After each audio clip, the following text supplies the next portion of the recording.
Good evening, ladies and gentlemen. Can I just grab everyone's attention? We've got a lot to get through this evening. I've got a very big program. Good evening, everybody. Thank you. My name's Sophie Scott. Welcome to Research Australia's Gala Awards for 2023. Tonight, as you all know, is a very, very special evening, and we're so delighted to have you all with us this evening. Before we get underway, though, I would like to introduce Uncle Brendan Kerrin for our Welcome to Country. Please make him welcome.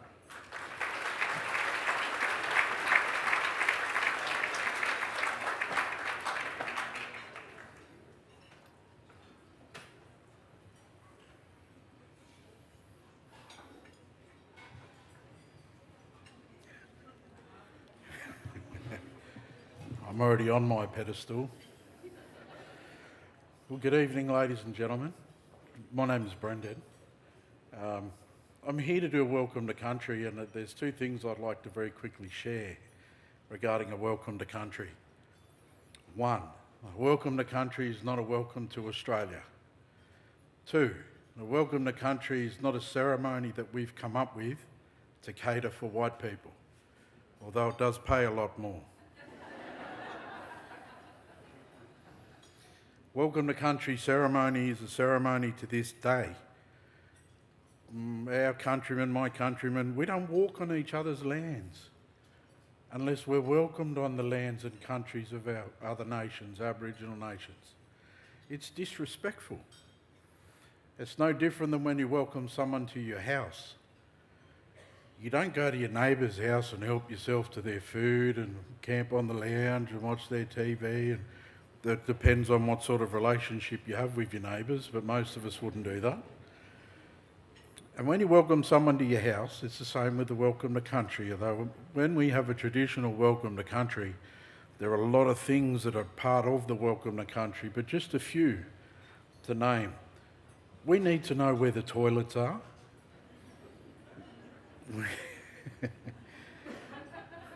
And I can tell you now, when we're out on country, there's none of those gender-fluent toilets on country. We need to know where the sacred waterholes are that we can and cannot drink from and swim in. We need to know where the sacred sites are that we can and cannot visit. And this is part of our Welcome to Country. We've been doing this ceremony since the beginning of time because that's how long we've been here for.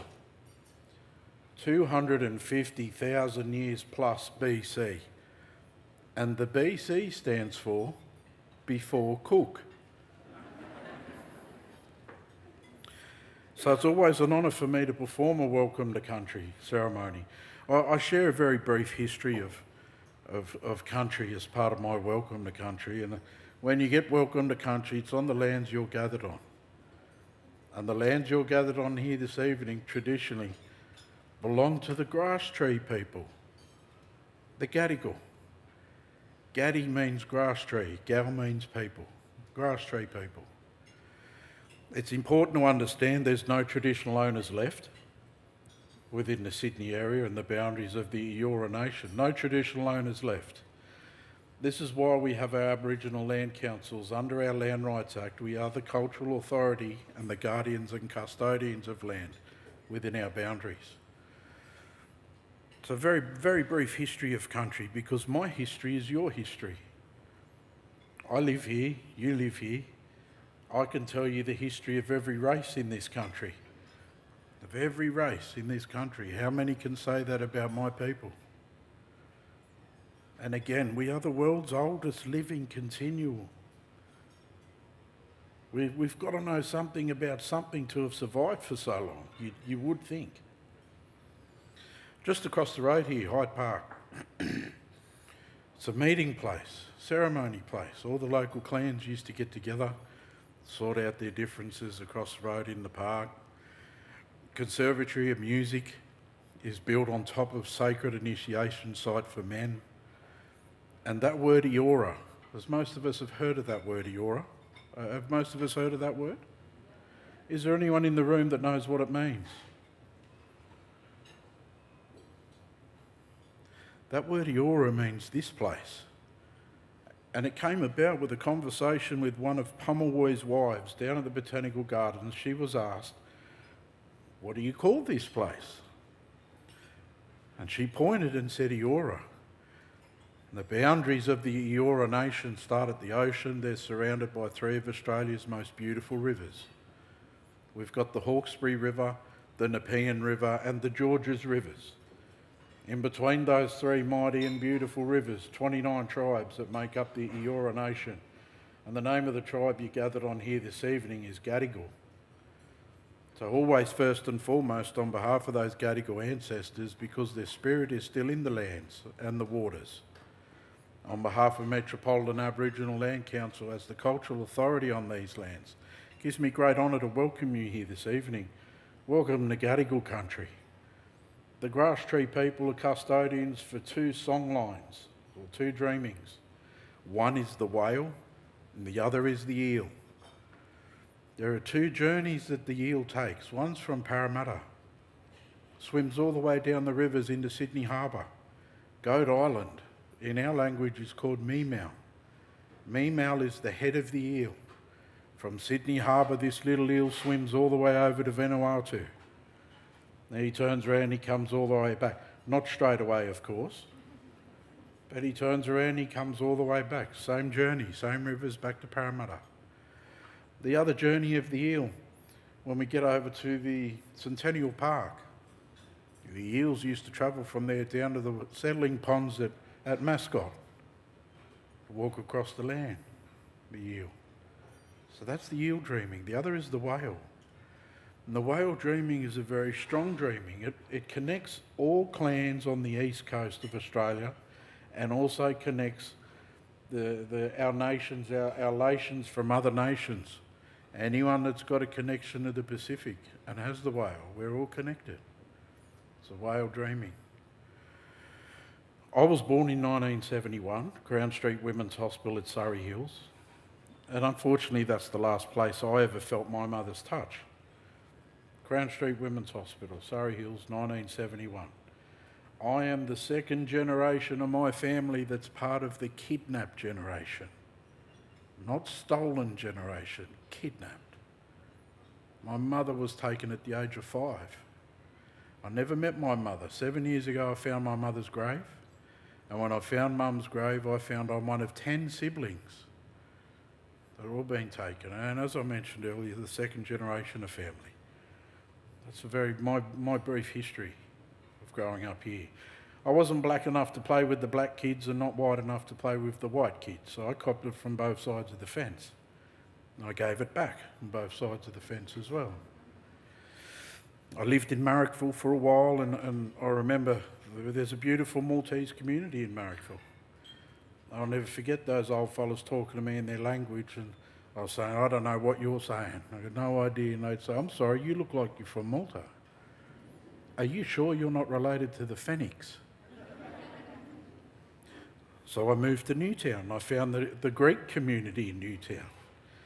And the same thing happened to me there. Those old Greek fellas used to talk to me in the language. I'd say, I don't know what you're talking about. They'd say, I'm sorry, you look like you come from Cyprus. 6 months of age, I ran away from home. Police had picked me up and they took me to the wrong bloody house. They took me to a house 4 houses up the road because that's where an Italian family was living. They thought I was an Italian boy. I went to primary school where it was compulsory for everyone to learn Arabic. So I've also got the Middle East and Lebanese tag as well. And one day I was thinking about it. If I grew a beard, because I haven't always had the beard, I've got some mates that were born with a beard. I thought, if I grow a beard and I robbed a bank, would the description of the bank robber be Middle Eastern European? And I might be able to get away with it. So I never robbed the bank, but I did think about it. So I seriously thought about it. So ladies and gentlemen, that's my story. Welcome to Gadigal country. I'd love to stay. I'm always up for a free feed and a drink. But unfortunately, I have to go and pay a white man by the name of Wilson for parking on my own land. And he's not cheap either. So thank you. Welcome to Gadigal country. I'm now going to hand it back to the sparkly Sophie.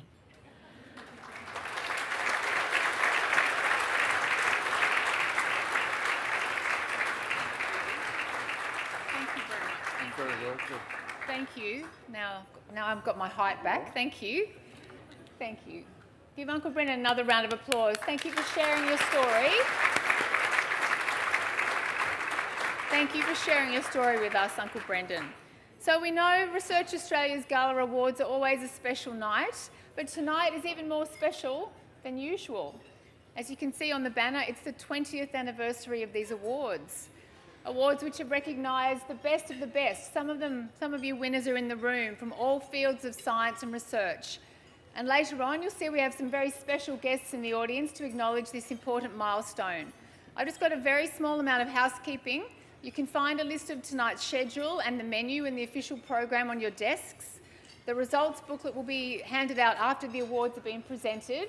If you're on Twitter or X or whatever the hell it's called these days, we would love you to tweet about tonight. There are lots of scientists and researchers still on it. Please tag Res Australia, that's Research Australia's account, and tag me. Mine is Sophie Scott and the number 2. And the hashtag for tonight is ResAusAwards. If you have friends and family who couldn't be here, they can actually watch it via the live stream. So it's www.streamout.live/RA. And we're going to be playing a video if you're a winner. If you win an award, please stay and watch the video and then come up to get your award. We do it like the Oscars, so we film you coming up. So everyone who's been a finalist has the same mission and a winner: to improve patients' health in Australia. Just a bit of quiet. We're about to have the CEO of Research Australia come up here, and she likes a quiet room. Just warning you. So everyone who's been a winner or a finalist has the same mission: to find new treatments, to advocate for patients who don't have a voice, and to seek excellence in all they do. So I'm honoured to be here. My name, as I said, is Sophie Scott. I'm delighted to be your host. Thank you, Research Australia, for asking me to come back. It's now my great pleasure to introduce the CEO and Managing Director of Research Australia, Nadia Levine. Give her a big round of applause.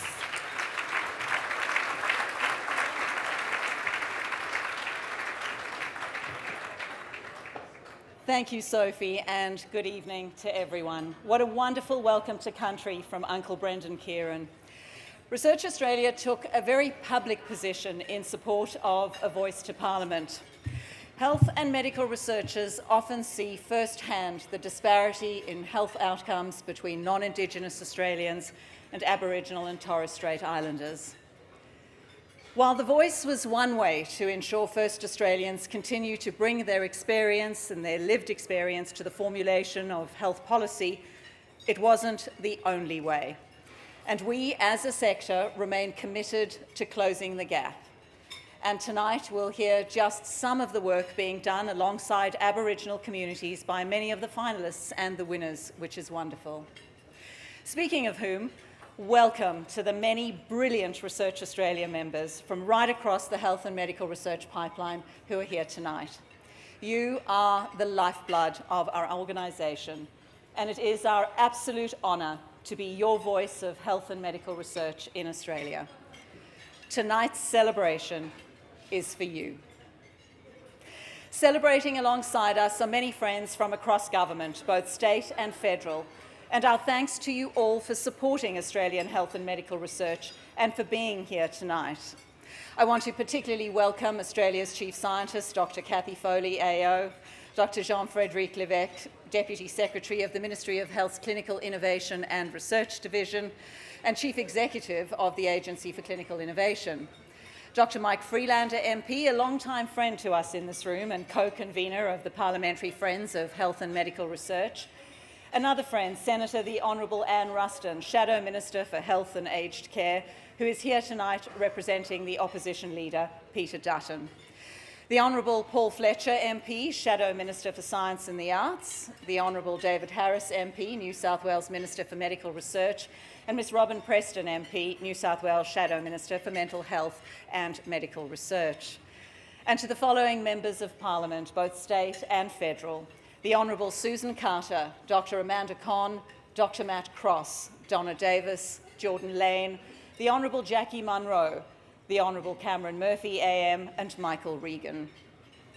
Welcome also to the tireless Research Australia Board, our Chair, Associate Professor Annette Schmidi, our Deputy Chair, Professor Dawn Freshwater, Martin Bowles, AO, PSM, Professor Nicholas Fisk, AM, Elizabeth Koff, AM, Professor Patricia Davidson, Professor Russ Gruen, and our founder, of course, Peter Wills, AC, along with the many former directors who are also here tonight, and it's really great to see you. As I always say, being part of Research Australia is like Hotel California.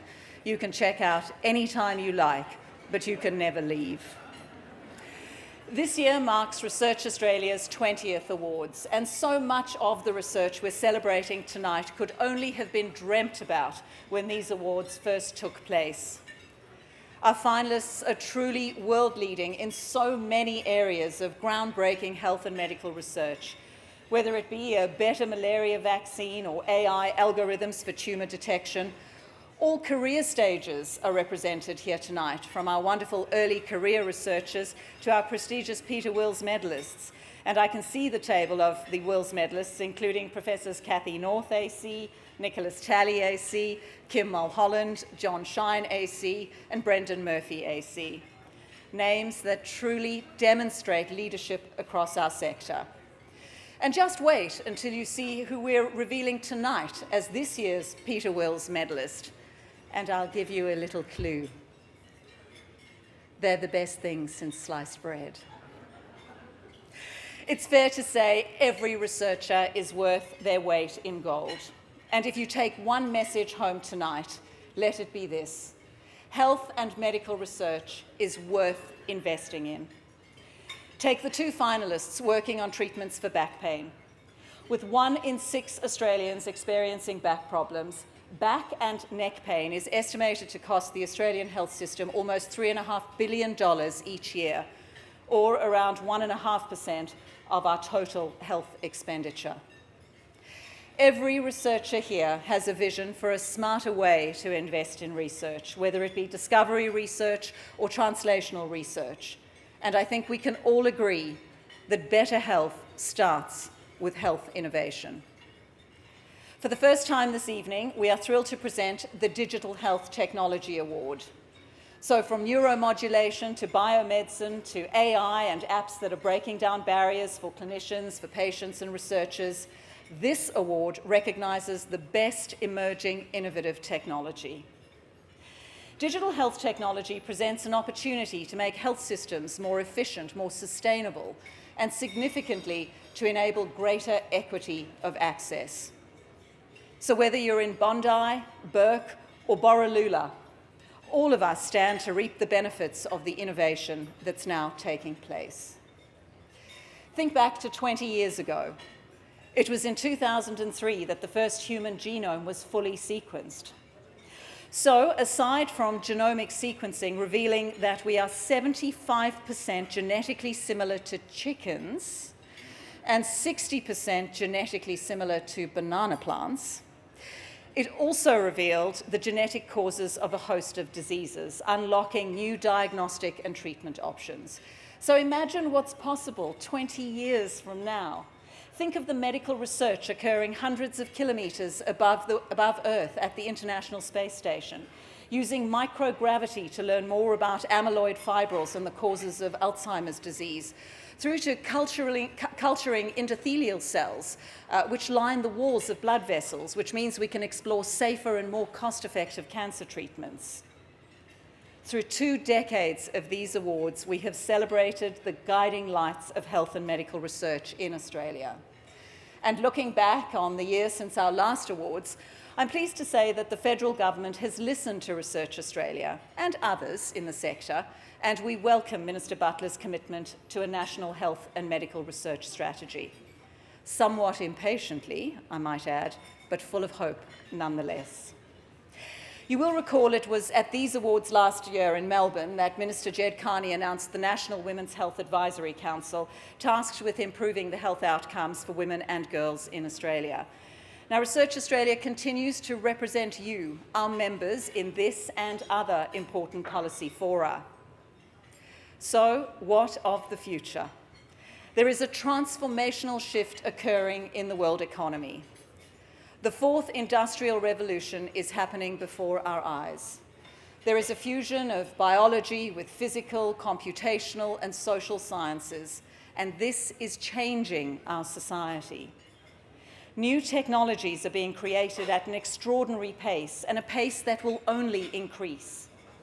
We know that Australia is expanding its technical and operational readiness for health data, and the onus is on us as researchers and leaders to make sure that this change is applied in a trustworthy and responsible way. We must keep building the social license for health data. We also know that Australia's wealth as a nation will not be tied indefinitely to how much we can pull out of the ground. Focus is shifting to innovation and industry, to prevention rather than cure, to local manufacturing and global demand.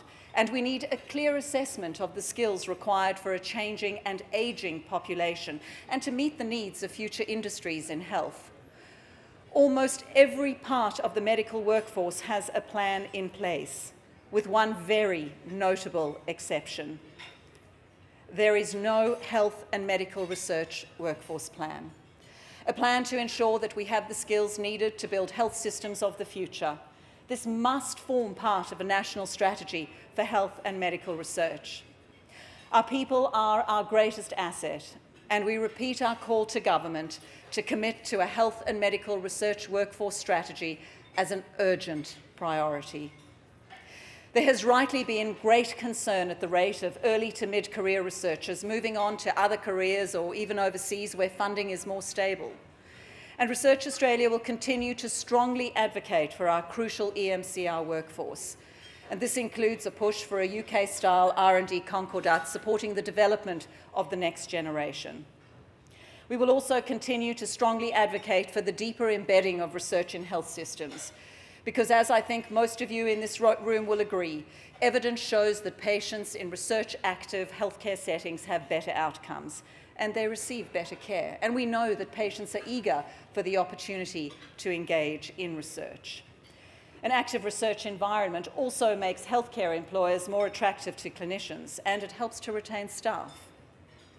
Yes, research is expensive, and we know the fiscal demand on the national purse is high. But the value of health and medical research is undeniable. Approximately 0.4% of GDP is spent on health and medical research, but 3 out of 4 Australians agree that we should be spending more. Our health system spends about 3 times more treating conditions which arise due to potentially avoidable risk factors, so you do the maths. The research world is based on evidence. We need to know where the current funding is going to enable a sensible conversation about a sustainable future funding situation, making the right decisions to carry us forward and make the best use of our competitive advantages. Innovation can't happen in pockets, and it is a waste of scarce funds of the system when it does. Let's move along the pipeline to the innovative role of biopharmaceutical companies in supporting medical research, which continues to increase, and I acknowledge our many industry friends here tonight. In a world where precision medicine will transform how we treat people as we move from small to large molecules, as we've seen with the event of biologics, the nexus between biopharma and health and medical research is only going to get stronger. This is a thrilling time for health and medical research, and it is an honour to recognise the depth of talent in this room and the exciting developments in your work which hold so much possibility for us all. Good research takes time, and so too does sectoral reform, and we'll hear more on this later from our wonderful keynote speaker, Simon McKeon. The scale of reform needed is huge. The pace of change in the health sector overall is rapid. So as we enter this new chapter of change and look back on the progress we've already made, some of it swift, some of it glacial, I'm reminded of the words of Barack Obama. Change will not come if we wait for some other person or some other time. In the next 12 months, Research Australia will be working alongside government to progress reform through the National Health and Medical Research Strategy. Reform of our sector must be on a scale to match the tremendous potential that we have here as a country. And all of the finalists tonight are exemplars of what happens when we realise that tremendous potential, setting the path to our future health and wealth. And for this, we celebrate you and we congratulate you all. Thank you.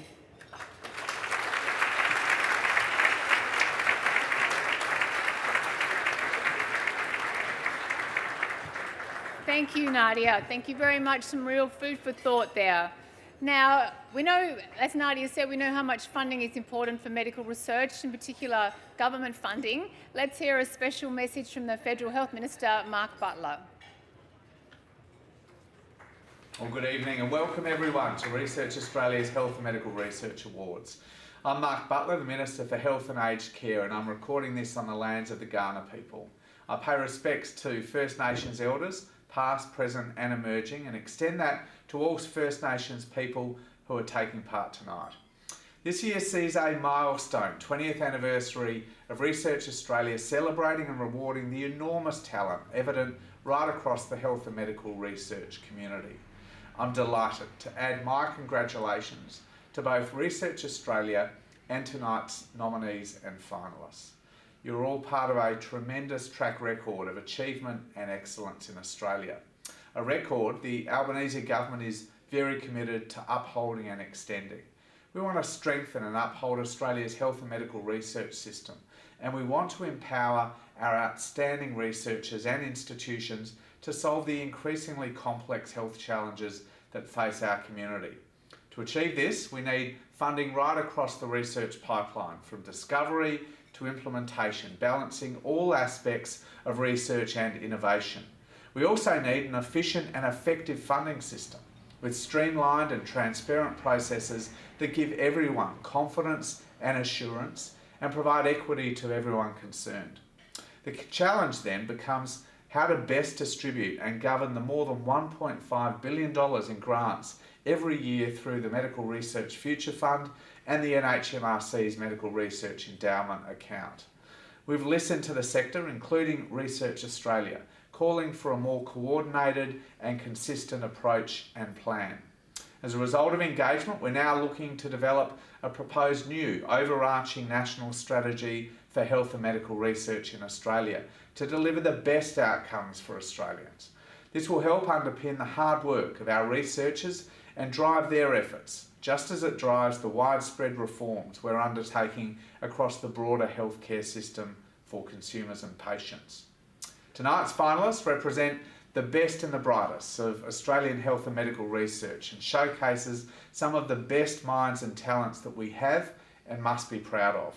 I wish you all good luck and extend my sincere congratulations on being selected for this prestigious acknowledgement. Have a wonderful evening.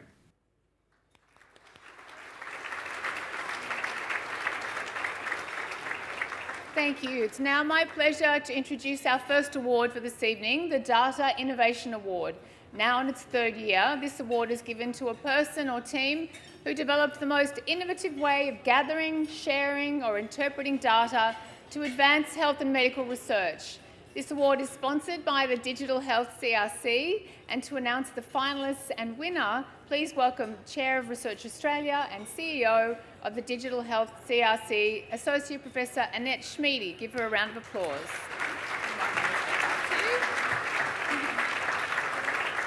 Thank you, Sophie, and it's lovely to have a little box to stand on for all us short people. Sophie's wonderful. She's been part of the Research Australia family for many years.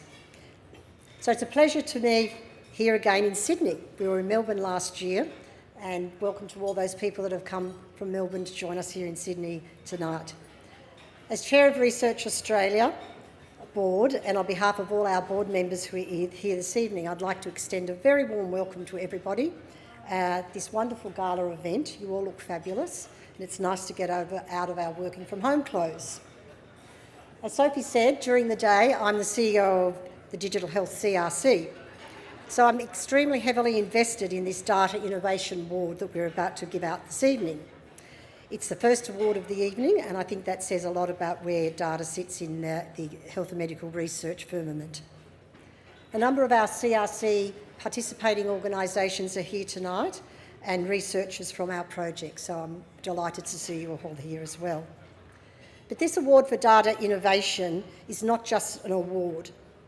It is a testament to the spirit of curiosity, resilience and innovation that drives our health research community.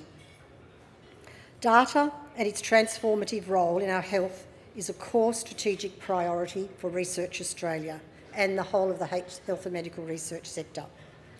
Just a little bit about the Digital Health CRC. It was established in 2018 with a priority to unlock the value of the vast amount of health data that is stored in silos across every part of Australia's health system. This fragmentation and lack of connection across this data is holding back greater innovation. Easier access to this data for the research community will certainly turbocharge and support improvements on many fronts: delivery of care, clinical research, population health planning, aged care and so much more, and also empowering consumers, which has to be the ultimate aim. There is certainly work happening in Canberra and the States to address this challenge, including a considerable investment in the last federal budget. But anyway, on to the awards for this evening. We received record nominations across all categories for this event this evening. But in this Data Innovation Award category, we have 6 finalists. We're going to see them on the slides. Megan Cross, representing the Foundation of Angelman Syndrome Therapeutics, Australia. Professor Georgina Chambers, Director of the National Perinatal Epidemiology and Statistics Unit at the University of New South Wales. Dr. Alicia Elliott and the Community for Open Antimicrobial Drug Discovery Team, the University of Queensland. The Registry of Senior Australians at the South Australian Medical Research Institute. Professor Julie Redfern, University of Sydney, Sydney Health Partners. Dr. Sean Randell, representing the LINC-SMART team from Deakin University. So you can see Australia-wide coverage for these finalists.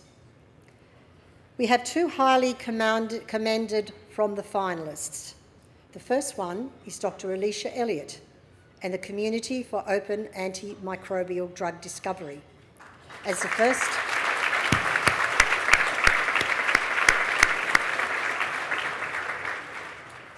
first highly commended finalist for this evening.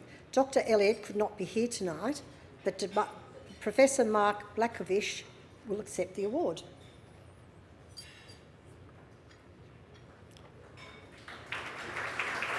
The Community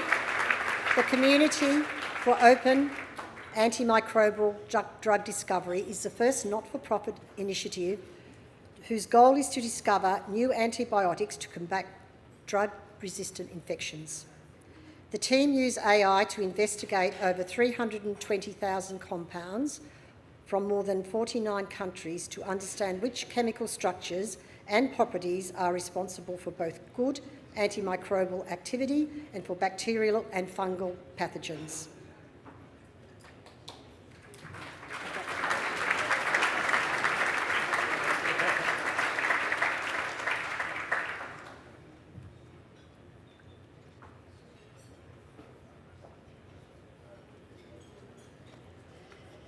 It's my pleasure now to announce the second highly commended finalist, Dr. Sean Randell and the LINC-SMART team.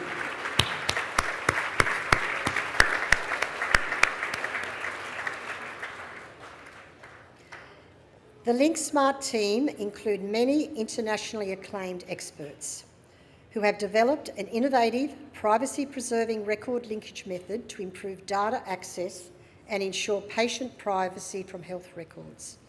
This is one close to our heart because it's been part of one of our projects at the Digital Health CRC. Amazing innovation.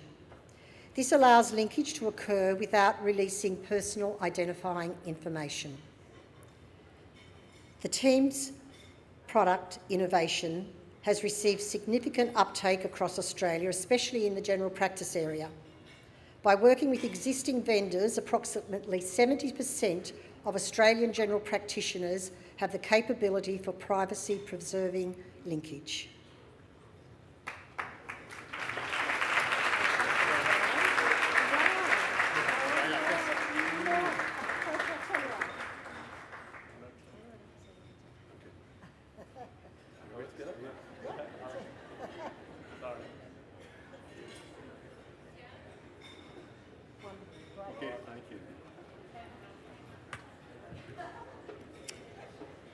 Right, now drum roll. I'd like to announce Professor Georgina Chambers as the winner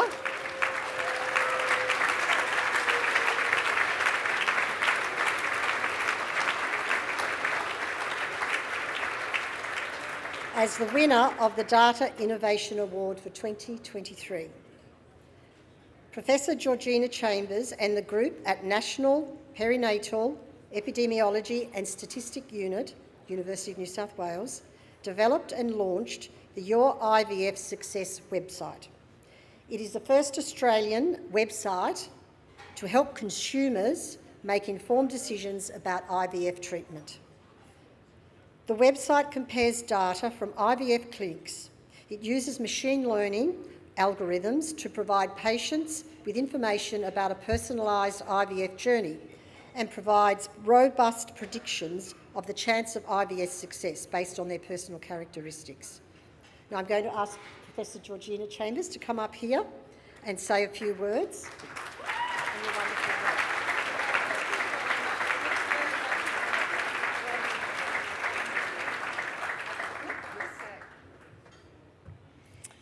Well, on behalf of the team at the National Perinatal Epidemiology and Statistics Unit of the Centre for Big Data Research in Health at the University of New South Wales, thank you very much, Research Australia, for this very much appreciated award.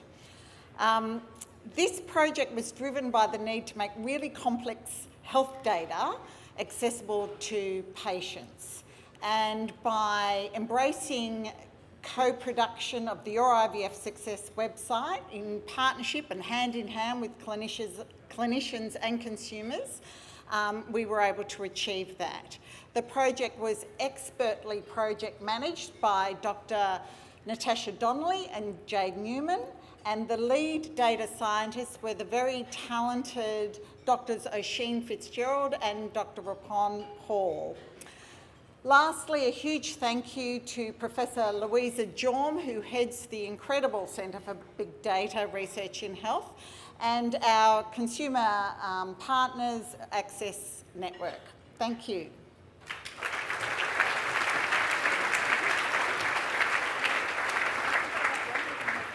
Okay, all right. Thanks, Sophie. Over to you again. Thank you. Thank you very much. Congratulations, Professor Chambers and Annette Schmiede. Thank you. Our next award is the Great Australian Philanthropy Award. Now, everyone in this room just knows how difficult it is to get medical research funding. I was just talking to Nick Talley, who's telling me how he's writing grants, and it doesn't leave you much time to do the actual work. So many breakthroughs are made possible, though, in Australia through the hard work and generosity of some very special people. And the Great Australian Philanthropy Award recognises philanthropy that's effective, impactful and transformational. To announce the finalists and winner, please welcome the National CEO of Calvary Health Australia, Director of Research Australia, Martin Bowles, AO, PSM. Martin?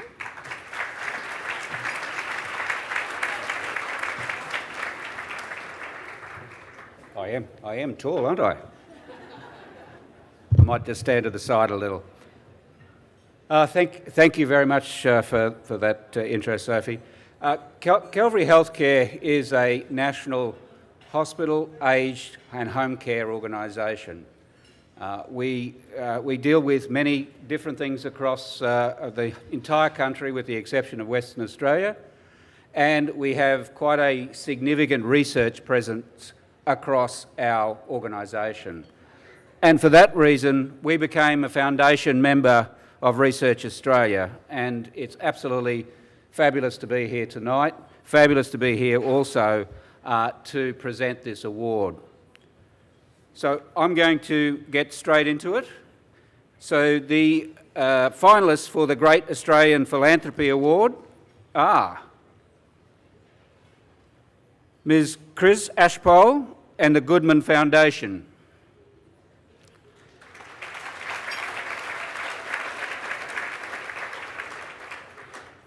Mr. Jeff Cumming from Karori Capital.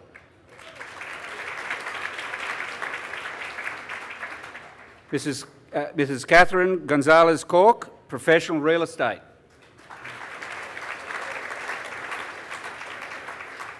Mr. John Sheether, the Trustee for the Neil and Norma Hill Foundation. Lefroy family, George Lefroy AM, Joan Lefroy AM, and their 4 children, Fran, Marge, Nicola, and Bruce Lefroy.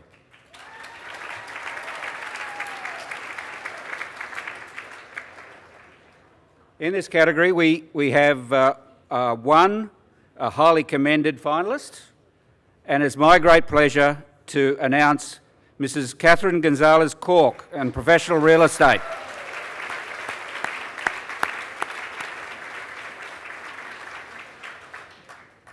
As she comes up.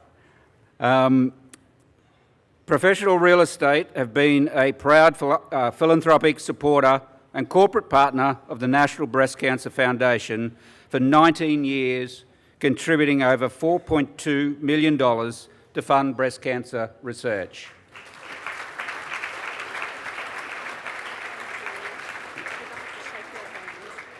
Thank you. Won't be a moment. I've still got more to say about you, Catherine.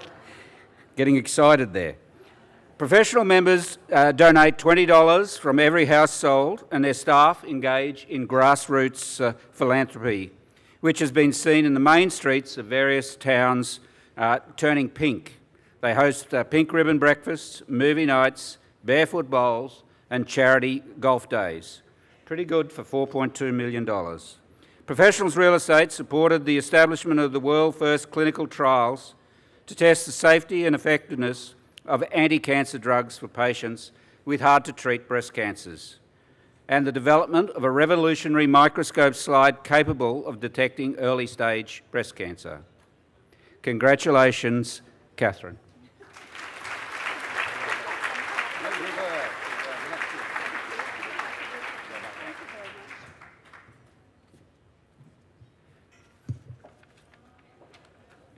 And now, the winner of the Great Australian Philanthropy Award for 2023 is Mr. Jeff Cumming.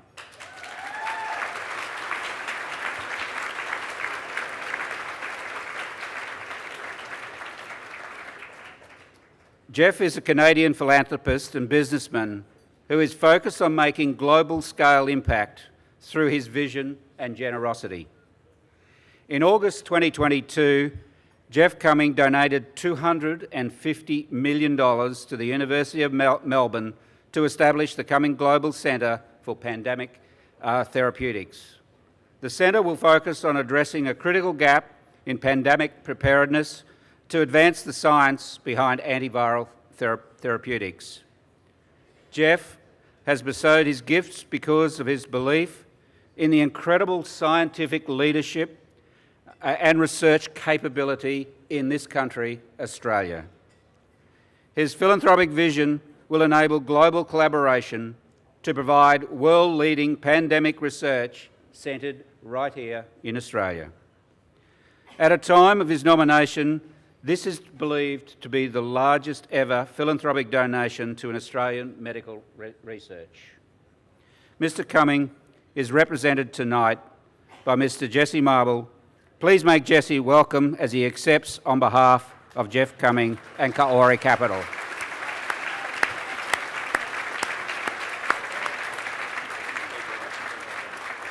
Say a few words. You can straddle the stand. Yeah, probably. Probably for the best.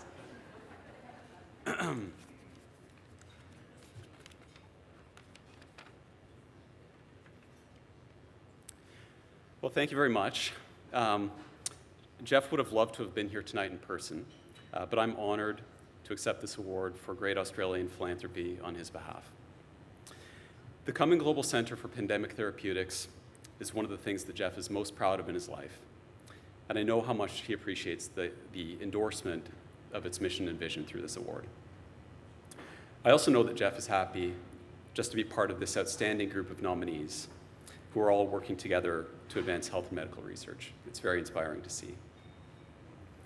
So on behalf of Jeff and myself, I'd like to thank first Research Australia for the recognition and for all the important work that they do in supporting and promoting health and medical research in Australia. I'd also like to thank Sharon Lewin and Alison Howell-Quinton for nominating Jeff for this award and for their leadership in developing the vision for the CGCPT and in making it happen. And finally, I'd like to thank the whole teams at the Doherty Institute, the University of Melbourne, and the Royal Melbourne Hospital. This was very much a team effort, and Jeff's contribution is really just a recognition of what you've all built. So thank you very much.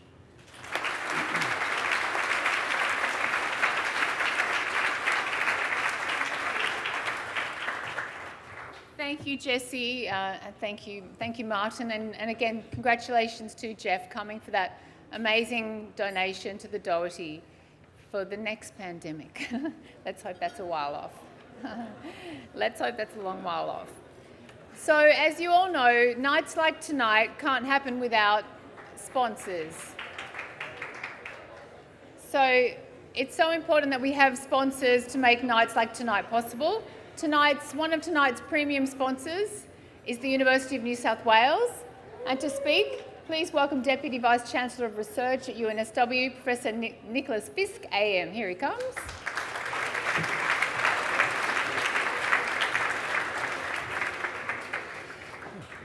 That is a problem. Here we go. So UNSW is proud to help sponsor this RA event tonight and the celebration of health and medical research really across the sector. So as a premium sponsor, normally one would bore you rigid, extolling the virtues of one's own institution. And I don't see why I should do any differently tonight. So the University of New South Wales is a large, comprehensive, research-intensive university. And like most of Australia's top universities, more than 50% of our dollar research spend goes in health and medical. And we've been buoyed recently by two wins. Firstly, in the Scopa commercialisation report, UNSW came first, not just in the country, but in the region, again this year, for the most number of new patents and the most number of new startups and spin-outs. And then there was the QS Global University Rankings, where we snuck for the first time into the top 20. In fact, Australia has 3 universities now in the top 20. Extraordinary for a country of 26 million people. And rather ironically, we came equal 19th with our friends at the University of Sydney. And that's interesting too. Well done, Emma. So that means there are 4 cities in the world that have 2 universities in the top 20. Boston, sure, London, the Bay Area, and now Sydney. Go Sydney as a city.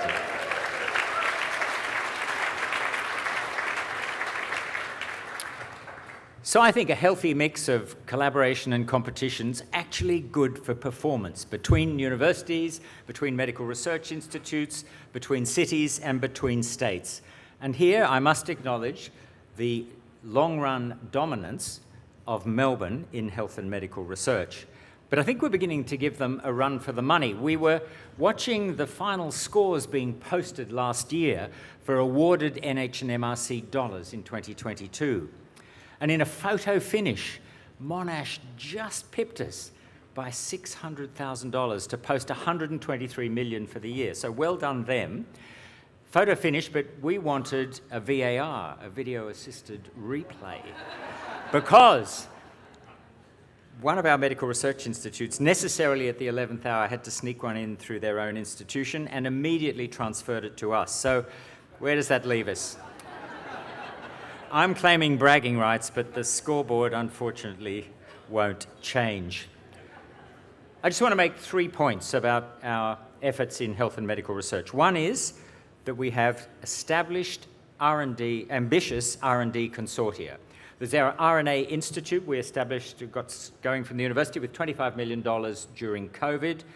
The State Office of Health and Medical Research, thank you, threw in some money to establish an RNA production network. And together with the network of universities, we worked on a business plan to go to the state, who've awarded more than $200 million for an ecosystem in RNA for the state and beyond. Then there's Professor Julian Treloar's $22 million Centre of Excellence in Intellectual Disability Health. And just a couple of weeks ago, the Assistant Minister for Health and Aged Care gave a most moving evocation at the opening with personal insights as well. That was terrific. And finally, we've got, we're just starting out now, the Centre for Future Health Systems with an $8 million input that is led by Michael Kidd as the former Deputy Chief Medical Officer. Second point is our powerful existing outfits. So things like the Kirby Institute, NDARC, the National Drug and Alcohol Research Centre, the Centre for Healthy Brain Ageing. We heard of the Big Data in Health Centre, and Georgina's centre that we saw when she got the award. So they're internal, and they dovetail with our external affiliated medical research institutes, the George, the Garvan, the Victor Chang, Children's Cancer, Neura, Black Dog, and Ingham, all of which punch well above their weight. The final point is investment in co-location. Now, for health precincts, that means with the LHD, and we've got lots going on, both at Randwick Health Innovation Precinct and Liverpool Health Innovation Precinct, that's the biggest hospital in Australia, getting close to $3 billion of investment. So at the Randwick campus, we've got the whole university right next door to new adult hospital, new children's hospital, new comprehensive children cancer centre, and our own $600 million health translational hub. There's co-location with industry as well, and our entrepreneurial campus initiative now has 16 companies on campus working side by side with our academics. And in the health sphere, they would include Omico in precision clinical trials in cancer, Swan Genomics in next-gen sequencing, and Drop Bio in biomarker detection. So now on to our guest speaker tonight. It's a great pleasure to introduce as a keynote. It's been 10 years since the highly influential McKeon Review of Health and Medical Research. And the panel at the time included some eminent experts, including on our board, Peter Wills, AC. Where is Peter? I saw him somewhere. There he is, Peter, hi.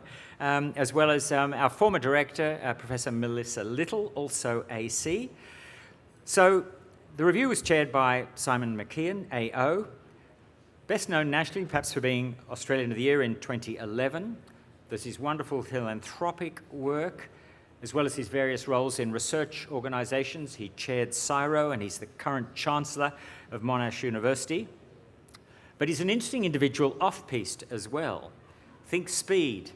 I don't mean speed dating. I mean he's held the world speed catamaran sailing record for almost 2 decades. And I'm talking here speeds of over 100 kilometres an hour. But in this room, to us, he's most famous for actually authoring the McKeon Review, a body of robust evidence on the need for the HMR sector to be reborn and reform, and the authoritative guide for many of us, government and research sectors alike, on what change should look like.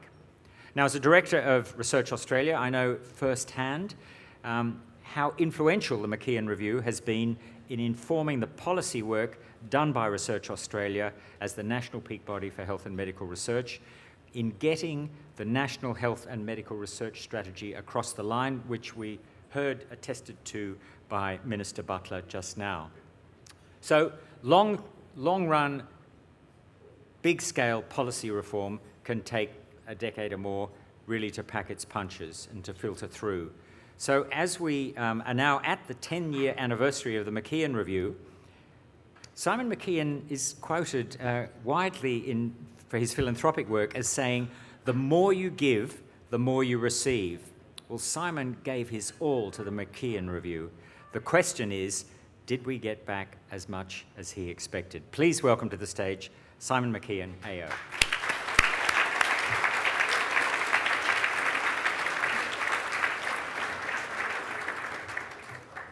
Thanks very much, Nicholas, for that very kind introduction. And can I also start by acknowledging the Gadigal people of the Eora Nation, the traditional custodians of the land on which we gather. I pay my respects to their elders, past, present and emerging, and extend that respect to all Aboriginal and Torres Strait Islander people joining us this evening.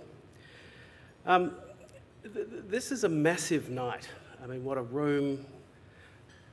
We're all dressed up. It's been a busy week for me. I had a kind of similar occasion earlier in the week in Melbourne, except it was the legal establishment. But I'm going to go away from this week with one very, very clear thought in my mind. You guys work a whole lot harder than the lawyers do. By this stage of the evening, there'd been plenty of time for the chit-chat and the telling of tales on the tables, etc., etc. But I've seen the running sheet from what follows me. I'm very conscious also that I'm standing between you and dinner, so I won't muck around. But what a night. You haven't had a minute off yet, and there's still so many wonderful awards to be given. So let me give Research Australia a big thank you for inviting me to be here this evening. It's an honour to reflect on the progress that has been made in the last 10 years since the release of this very inspiring report, Melissa, which we decided to call the Strategic Review of Health and Medical Research. And on this very auspicious occasion, I really do feel very much in the minority. I'm neither an academic, a researcher, a clinician, let alone any combination of them. No, I'm simply one of the remaining 99% who has a strong desire for good health, like friendships, food, water, clean air, perhaps a decent education. These are some of the fundamental building blocks that enable us to exist, to live life in all its fullness, to make a contribution to the well-being of those around us and the planet itself. And as part of that 99%, it's very easy for someone like me to fall into the trap of just assuming that health in outcomes will continue to improve. But as we're finding out in other big areas today, that may be a dangerous assumption. Many are concerned, especially the younger generation, about our future. The geopolitical environment has never been more challenged since the Cold War. I'll be attending later this month parts of the COP28 program, and the carbon challenge, I don't have to tell this to you, is truly, truly massive, as is the retention of biodiversity and the need to limit encroachment into wild places. And even in the area of health, we're now presented with what would have been unimaginable a couple of decades ago, namely a declining life expectancy in the world's largest economy. So progress is not always easy and should never be assumed.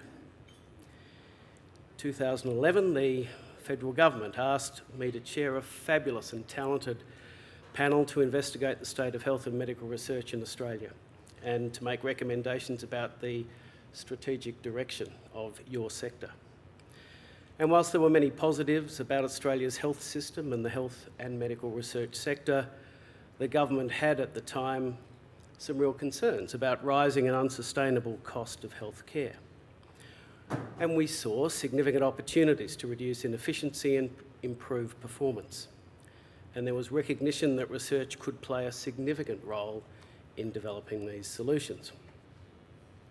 Our panel, of course, had the enormous advantage of being able to look back and build upon the Wills report. I'm delighted that Peter Wills AC continues his seriously active involvement in the sector, and especially now as a Director of Research Australia. And the gold medal for commitment to health research reviews is also held by another distinguished guest here this evening, referred to a moment ago, Professor Melissa little AC was a member of both panels, and Melissa played a pivotal role in connecting our panel in 2013 with various themes that the Wills team had navigated more than a decade earlier. Melissa, of course, has just been said, is a former director of Research Australia. And so, preparing for tonight's address, I got out that big, thick purple document, Melissa, and actually saw my photo of 10 years ago, which was the good bit. But I looked at the foreword that we wrote for our review, and so much of it still rings true today. The foreword mentions that one of the overarching messages that emerged during the review was the lack of a sufficiently strong connection between health and medical research and the delivery of healthcare services. We noted that Australia needed a comprehensive strategic plan to ensure it optimises government investment in research, and that the overarching vision is one where research is fully embedded in all aspects of healthcare. Nearly a decade on, we're living in a world that few could have imagined back then. There have been efforts across many areas of health and research to address the findings of the review, and I'll come to this in just a moment. But today we are navigating a post-pandemic world with many added pressures that have touched all aspects of our health system and community. Now, there are many facets to the COVID-19 legacy. From one perspective, we saw what could be done when research is effectively and efficiently translated into practice and embedded in the health system. Incredibly, it took just 1 year from the moment of the COVID pandemic being announced, declared, until we put a Pfizer vaccine into the arm of the first person in Australia. And of course, we were far from the first country, but what a remarkable achievement. Research and its translation were pivotal for diagnostic testing and treatment protocols. It informed health practices and guided public policy development. There was recognition by many influential political and other community leaders that we needed to listen to true experts, and consequently we experienced the emergence of a number of such experts who were highly effective and engaging public communicators. Research informed so many critical aspects of our pandemic response. It saved countless lives, and it brought the benefits of research and innovation back into the spotlight. But on the other hand, the pandemic exposed some critical gaps and barriers across Australia's health system and research sector. We saw our healthcare infrastructure under very serious strain. Our sovereign vaccine manufacturing capacity did prove insufficient at times. The impacts of existing health inequities were exacerbated. Our data environment was challenged, and we saw the rise in impact of mis- and disinformation. Indeed, we all developed our own interpretation of fake news. These are, of course, simplified examples of an extraordinarily complex response, influenced by decades of preceding factors that can't be boiled down to just a few points now. And the pandemic, of course, is only one example amongst a myriad of possibilities to highlight Australia's need for better health through research. Our population is ageing. Many more people are living with chronic and complex conditions. There are considerable inequities in health outcomes and access to care. Antimicrobial resistance is a growing threat, and climate change is an increasingly urgent health priority. Our review highlighted 7 fundamental opportunities to help achieve the vision of better health through research. These were to embed research in the health system, support priority-driven research, maintain research excellence, enhance the non-commercial pathway to impact, but at the same time enhance the commercial pathway to impact, attract philanthropy and new funding sources, and finally invest and implement. Now, across these priorities, we outlined 21 distinct recommendations. I'm not going to go through them all now, but they targeted a range of areas, from driving research activity in the health system to accelerating clinical trial reforms, training, supporting, retaining the workforce, streamlining the competitive grants process and, importantly, investing for the future. Our review was described by some at the time as ambitious, but I was subsequently heartened that a decent number of the recommendations were implemented in one form or another. For instance, the Medical Research Future Fund was created a couple of years later in 2015, and not by the government that commissioned the report. It was a $20 billion long-term investment that presently provides annual funding of around $650 million for health and medical research in Australia. And I suspect, as everyone in the room knows, the work supported by the fund is at the translation end of health and medical research and innovation. Research translation centres were established across Australia in urban centres as well as rural and regional areas. They were designed to reduce fragmentation and are one of the major vehicles we have for embedding research in health. There are now 11 NHMRC accredited research translation centres and 3 emerging centres that have the potential to achieve accreditation in the not too distant future. The Biomedical Translation Fund was created to support early stage development of discovery into products, services and outcomes, funded through a combination of government and private sector funding. And thus far, over $350 million has been invested in 28 early stage companies. And the Australian Academy of Health and Medical Sciences was formed under the initial leadership of another panel member, Professor Ian Fraser AC, to celebrate and provide leadership for the translational health and medical research sector. Perhaps one of the biggest themes we outlined was the need for a more strategic national approach, and of course that has been mentioned prior to me coming up here tonight. We called for a comprehensive strategic plan to ensure Australia could maximise government investment in health and medical research. Many of you have joined Research Australia in echoing this call over the years, and I think through the power of that collective voice we're starting to see some progress, as we heard our Minister say tonight.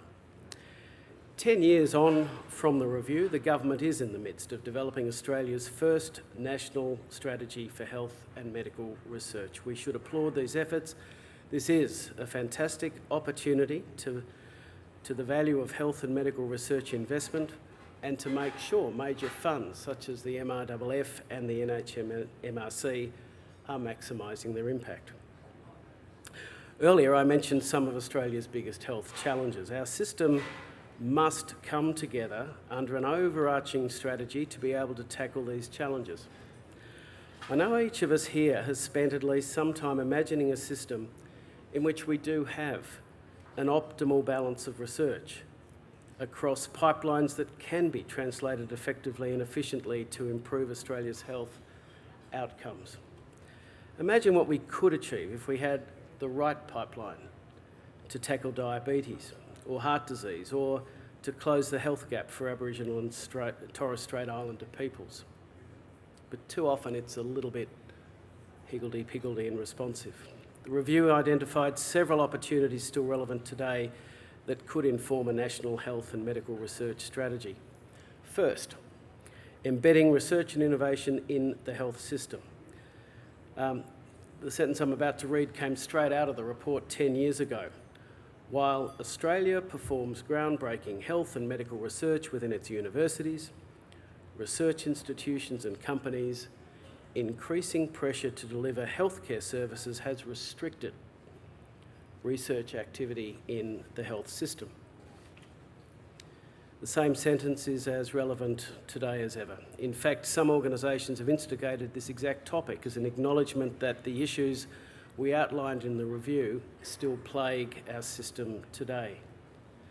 The Australian Academy of Health and Medical Sciences published a report just last year that builds on our 2013 review, setting out a vision to integrate research and innovation as core functions of the health system and better support the individuals who can make this transformation happen. The report pulls together international evidence that shows that health systems that foster close collaboration between research and care simply deliver better health outcomes, patient experiences, and increased staff satisfaction. Around 10% of Australia's GDP is currently spent on health, and this is predicted to rise to 13% by 2030. Whilst that amounts to some very, very significant expenditure, it's estimated that on average around 60% of healthcare aligns with evidence or consensus-based guidelines. And the difficulty is of the remainder, 30% is comprised of some form of waste or is of low value, and alarmingly 10% of healthcare is actually associated with a degree of harm. The Academy's report identified that many of the same issues we spoke about in the review still exist to varying degrees. For instance, one of the key issues it mentioned was the fragmentation that exists within health services and across health, academia, government and industry.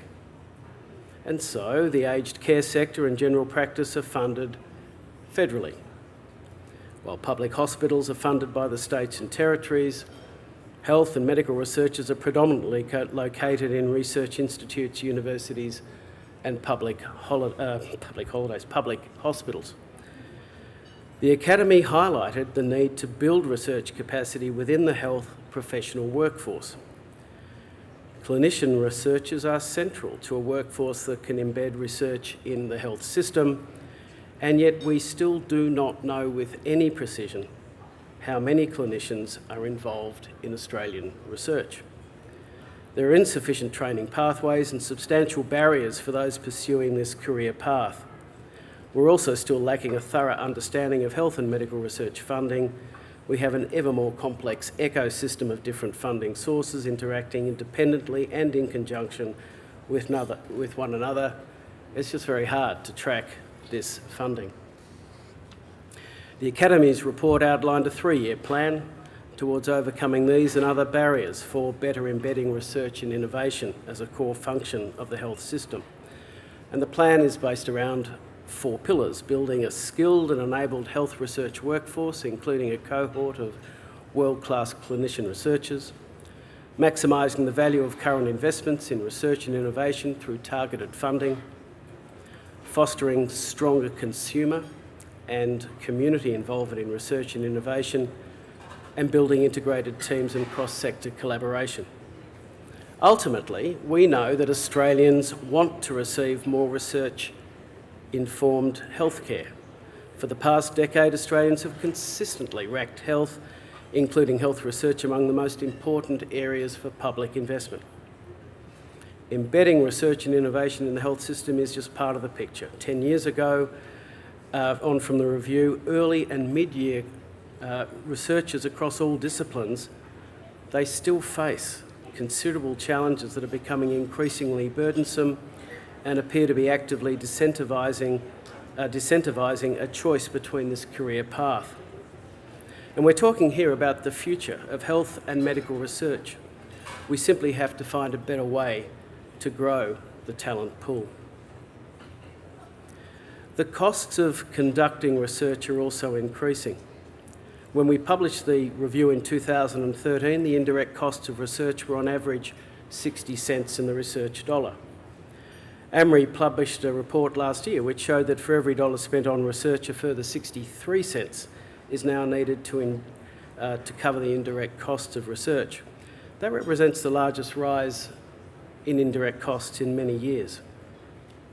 On a more positive note, there have been some commendable strides towards gender equity in health and medical research, but we all know that there remains such a long way to go. In particular, we're still too tough on those who wish to be outstanding mums and outstanding researchers at the same time.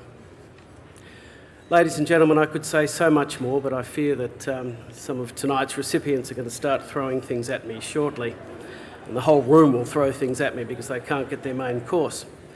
And so you should, because tonight is a night of celebration, celebrating the champions of the research effort, those who inspire everyone else to keep going. And so when the sun does come up tomorrow morning, we can return to improving the sector and agitating for what it should be in our National Health and Medical Research Strategy. We must do justice to this important work by building and nurturing an ecosystem that is set up to maximise the benefits. We must take care of the health and medical research community, and we must continue to strengthen our vision and actions towards better health through research. Just as we found in the review, we can continue to increase longevity, quality of life, boost national wealth, drive a shift to knowledge-based jobs, enhance our international standing and engagement, and build and maintain the world's best health system for all people in this country. And so again, as a representative of the 99% of Australians who are the beneficiaries of all of this, I'm delighted this evening to salute Research Australia, and I thank all the researchers present in the room tonight for the extraordinary work that you do. Thank you.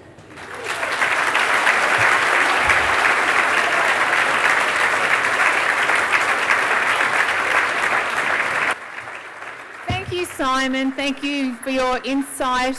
We really appreciate you being here, and we really appreciate all the advocacy and the support that Simon has given the health and medical research sector over so many years. So give Simon a big round of applause. It's been amazing. So we're going to have a short break now, so you can all stretch your legs. We're going to serve the dinner. I'll be back in about 20 minutes with the next award. Welcome back, everyone. Great to see you sharing on social media. If you'd love to share your favourite memory of another Research Australia Awards night, we would love that as well. Remember, it's 20 years of these awards. And don't forget to tag Research Australia. It's at Res Australia. You can tag me too, Sophie Scott too. I tried to find one of my favourite memories was with Ian Fraser. I think we were at a hotel in the city for the Research Australia Awards.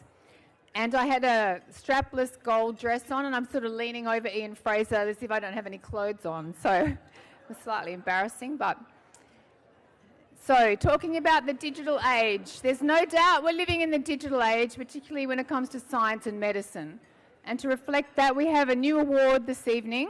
It's going to be presented for the first time, the Digital Health Technology Award. This award represents and recognises emerging innovative technology that advances healthcare and helps improve health outcomes. Now, before we announce the finalists and winners, we are going to play a video of the winner.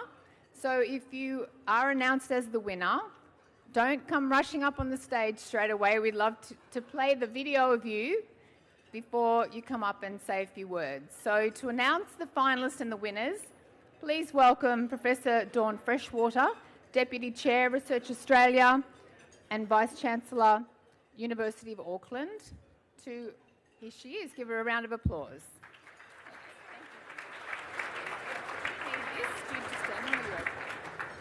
Thank you, Sophie. Who needs a box? I've been advised that I have 3 minutes for this speech this evening, and many people in this room will know that our doctoral students excel in the 3-minute thesis competition. They do really well with 100,000 words, condensing them into something thoughtful, inspiring, intelligible, and a wonderful story that they're able to sell to us. So, in those 3 minutes, we're going to see and hear from some amazing people. My 3-minute thesis is even less than that. I'm going to say something about the existential nature of what we've been hearing tonight, referring to Danish philosopher Søren Kierkegaard, who says, "We live life forward, we only understand it backwards." Well, the future is coming into focus, and it's here right now, and that's why we're here tonight, celebrating the 20th birthday of Research Australia with an inaugural Digital Health Technology Award, because the future is certainly meeting the past in the present, right now in digital health. I'm pleased to announce the finalists for the Digital Health Technology Award, the inaugural one. And I'll run through those, and then there's a bit of change on this one. We're going to have all of the highly commended finalists. I'll read out at the same time, and then we'll welcome them all to the stage. So, the finalists. Professor Mario Alvarez Jimenez from Oregon University of Melbourne. Professor Karen Seambo from Deakin University. Professor Clara Chow from University of Sydney Westmead Applied Research Centre. Dr. Ben Milburn from Curtin University.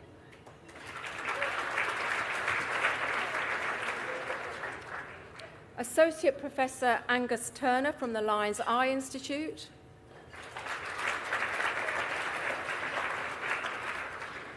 Dr. Marlene Varnfield from CSIRO. And Dr. Elisa Werner Sadler from the Black Dog Institute.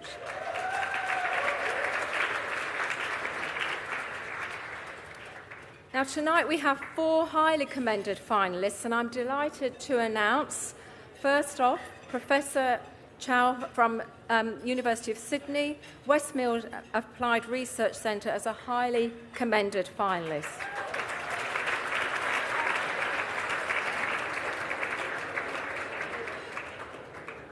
Our second highly commended finalist is Professor Mario Alvarez Jimenez from Oregon University of Melbourne.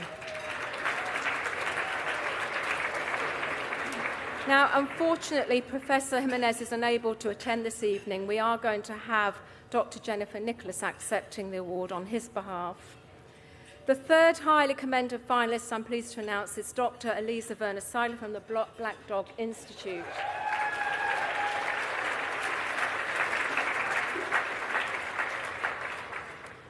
And finally, our fourth highly commended finalist, Dr. Marlene Varnfield from the CSIRO.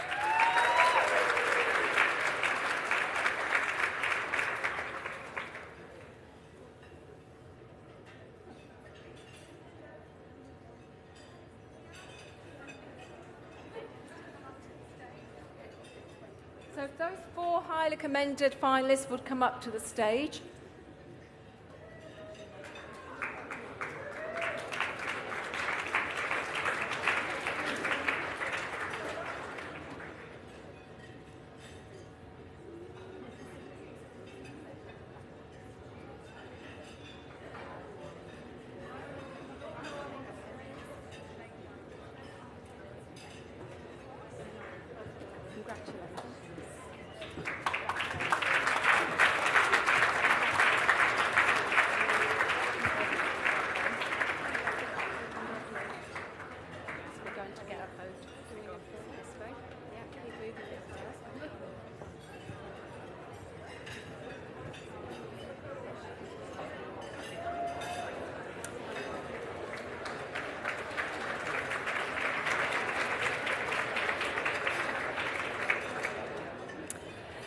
And now, if you will just find a moment to pay attention,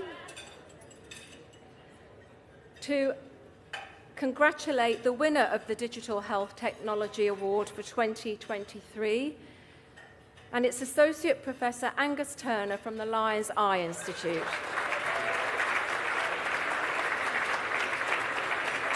Hello, my name is Angus Turner, and I've been visiting the Pilbara for 13 years as an eye specialist.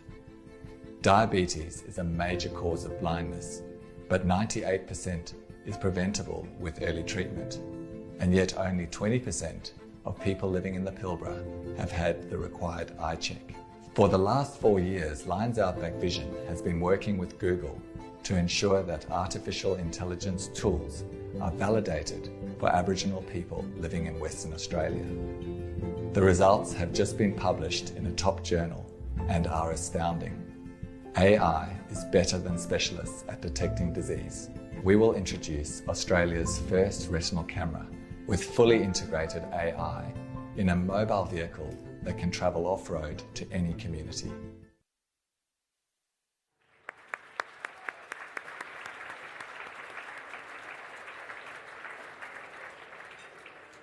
Now, unfortunately, Associate Professor Turner is unable to be here tonight, and so I'm going to accept this award on his behalf. We were hoping that we would have Wendy Murray with us. Is she here? Here she is, yep. Give her a round of applause.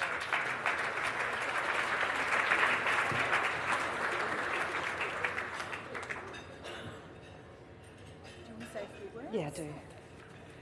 Thank you, Research Australia, for this wonderful event, the wonderful award, and especially for selecting our very excellent Professor Angus Turner. Angus is a totally committed clinician, ophthalmologist, and has been working in remote communities for maybe 20 years.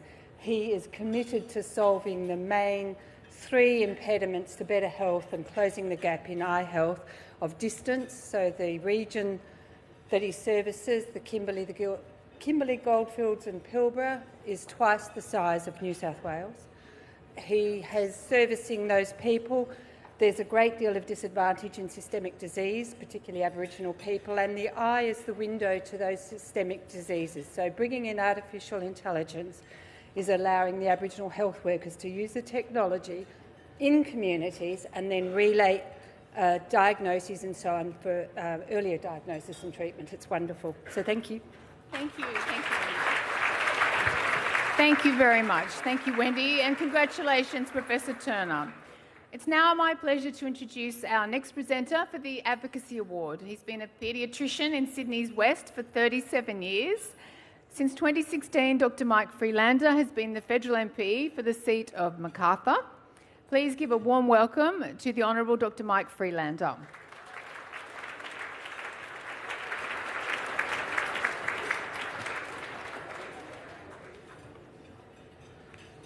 Thank you very much. I'd also like to acknowledge country. We're on the lands of the Gadigal people of the Eora Nation. I'd like to acknowledge the Darawal people of my electorate of Macarthur, and I'd like to also acknowledge our Aboriginal Health Service, Darawal, which has provided fantastic service to our community for 40 years. It's a great honour for me to be here today. I'd like to acknowledge all my political colleagues, particularly David Harris, the State Member for Medical Research, Gordon Reid, the Member for Robertson and the Central Coast, and Anne Ruston, the Shadow Minister for Health in the Federal Parliament, and Paul Fletcher, the Member for Bradfield. I'd like to acknowledge all my state colleagues. I'd also like to acknowledge my paediatric colleagues, and I'm very proud that there are many of them here tonight. I can't name them all, but they've been at the forefront of medical research for many, many years. Congratulations on Research Australia's anniversary, and I know what role you've played in the Federal Parliament in particular in advocating for health issues. I'd like to congratulate AbbVie for providing this wonderful award and for their continuing sponsorship of Research Australia. The AbbVie Advocacy Award recognises an Australian from either the health and medical research sector or the broader community who's raised community awareness of the benefits of health and medical research and the need for ongoing funding and support. I am an advocate for my patients, and that's my role in Federal Parliament. I suggested to the Prime Minister yesterday, actually, that he appoint me the Minister for Political Correctness, because I find or incorrectness, I should say, that I find the political wheels move too slowly, and certainly in the medical research field, we need to be moving. It's a great time to be in health, that is true. In my own field of paediatrics, I've seen wonderful things happen in the last few years. Diseases that we previously saw as being incurable in the paediatric age group are now curable. The advent of genomics is opening up a whole range of possibilities, but there are still huge issues in access to care, and that's my role in the Federal Parliament, to try and improve access to care for my patients and their families, and I'm very proud to do that. But I thank you all for the work you do. And one last thing, I'd just like to acknowledge my niece, Allegra Freelander, who works at the Garvan Institute, who's just got married and will be heading off overseas to take up a research post in the United States. And congratulations to her. Thank you. And I'd now like to introduce Natalie from AbbVie to read out the awards. Thank you. Thanks, Mike. Thank you. Well said. AbbVie is delighted to once again be supporting the Advocacy Award. And with no further ado, it is my great pleasure to announce the following finalists for the 2023 Advocacy Award. And they are Professor Brian Gabrielli, Marta Research Limited.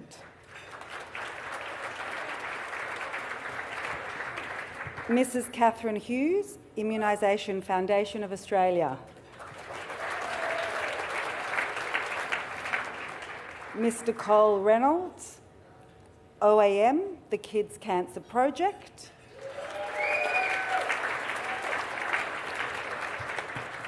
Professor Megan Munsey, Murdoch Child's Research Institute.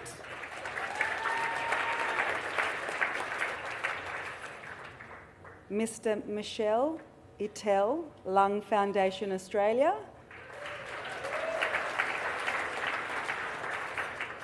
And Mr. Jonathan Smithers of Arthritis Australia.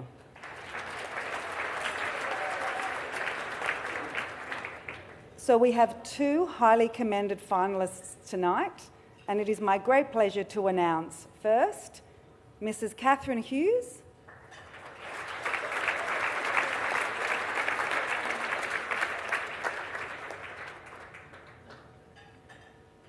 Come on up, Catherine.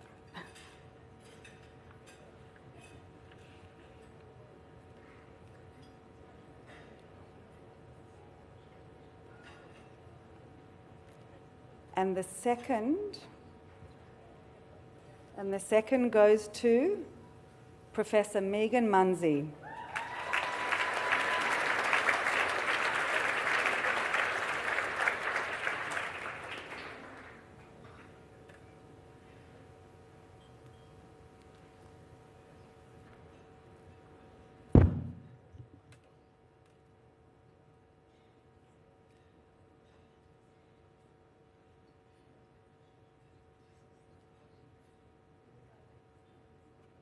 Congratulations again. Congratulations. Well done. I love your story. Thank you. Thank you so much. Wonderful achievement. Well done.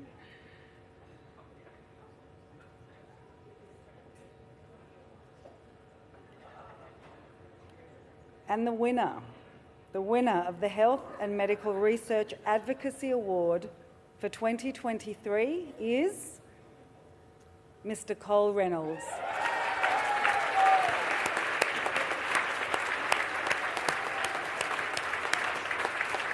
Being chosen as a finalist in the Advocacy Awards for 2023 is a very humbling experience, and one that I'm very, very honoured and very privileged to be included in the Medical Research Awards. I'm never going to stop until we find an answer to cancer. Research is the only way to find an answer. I'm a great believer in research. I've seen the difference over the 30 years of how research has changed the direction, how little kids that once would have badly passed on through their illness no longer have that problem. They're surviving their illnesses. And all of the benefits that you get out of childhood cancer research benefits everybody.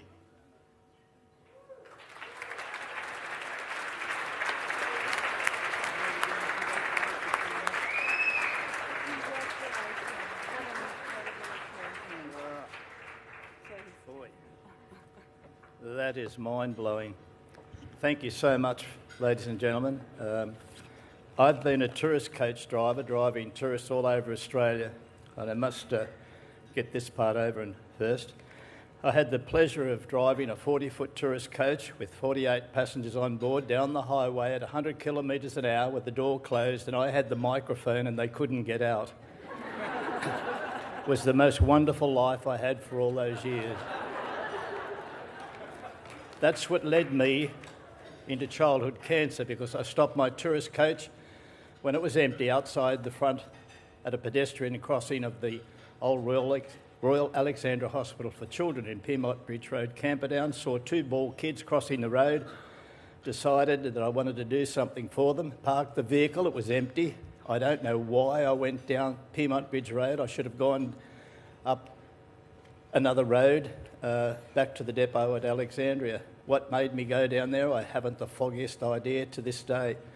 But I parked the vehicle, went into the hospital and said I'd like to do something for these children. And in that era, in the late 1980s, you could never take a child out of a hospital. It's not you can't even do that today. It's just not, it just doesn't happen. But I took kids to the snowfields on a Friday night, brought them back on a Sunday night, and I would take them on day trips, I'd take them on excursions, do all sorts of things. And in the end, I found too many children were passing on. I'd go around at night time and I'd talk to the kids before we would go out on our excursion and tell them that we're going to do this, going to do that. A nurse or a sister would come down on the day of departure and tell me sadly that so many children had passed away. And that ate the daylights out of me. And I thought I couldn't cope with this anymore, and I spoke to Dr. Luciano Della Posa from the Westmead Children's Hospital. He is now, but when he was at Camperdown, that I couldn't cope with it. But he said, if you want to do something, there are oncologists in a room at the base of the old boiler room where the laundry is, and they're trying to find an answer to cancer. And when I went down there to speak to these people, one of them was Roger Rydell. He's a Lorimer Dodds professor from Westmead Children's Research Institute, and a lovely fellow. I bought that man his first minus 80 degrees Celsius freezer to freeze tumours and tissues. I bought him his first Coulter cancer cell counter. I couldn't believe how primitive things were, where you had a scientist with an A4 page, and he had a red biro pen, a magnifying glass, he had a white dust coat, and he was looking down at the page where you had like a cigarette butt that would put the imprint of the circle, whether it be a dark one would be your 600 or your 500,000 white cells, your 500,000 red cells. And he would look then for the cancer cells that were like a biro pen point, 1, 2, 1, 2, 3, and he'd circle them. And he'd try to work out on that page how much chemotherapy we would have to give that child. I'm sorry I've talked too much, but that's because I drove a tourist bus for so many years. You'll have to forgive me. But do you know what? It's been the greatest thing ever, because my gift of the gab has led me to go out there and raise funds for scientists and researchers. And honestly, it's been the greatest thing I could ever have done. I'm very lucky to have a wonderful family of staff led by a gentleman called Owen Finnegan, who was a Wallaby for Australia in rugby union. And he scored the try that led to the goal that won the Wallabies the World Cup. They've only won it twice. They lost him, but we have him as the CEO. And we have a wonderful staff that are called a family because they have the same passion that I have, because we want to make a difference to the lives of children. We actually fund 57 scientists. 57 of you scientists we fund throughout the states of Australia.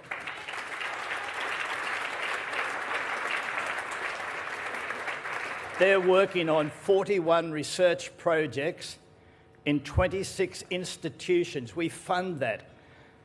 Since 2005, we have funded 380 projects throughout Australia in research because we've put the money there. $70 million, and I tell you what, that's been an absolutely wonderful achievement.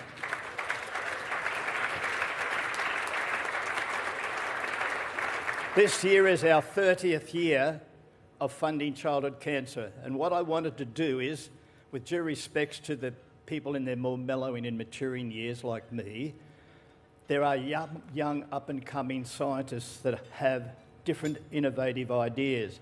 And this year, we have started funding an additional $7.9 million for 25 PhD and clinical research fellows throughout Australia. We want to give them a chance to open up a door that will lead to a cure, because the greatest gift you can give a child with cancer is the gift of life.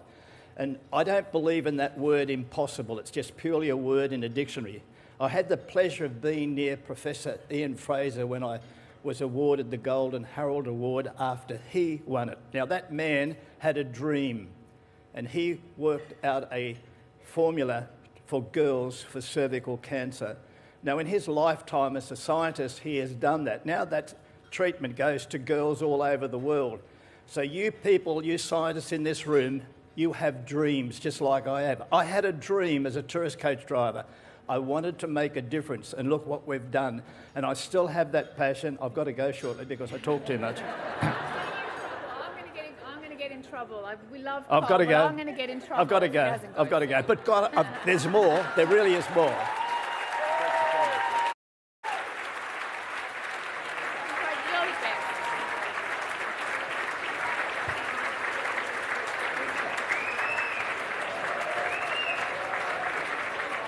We love Cole.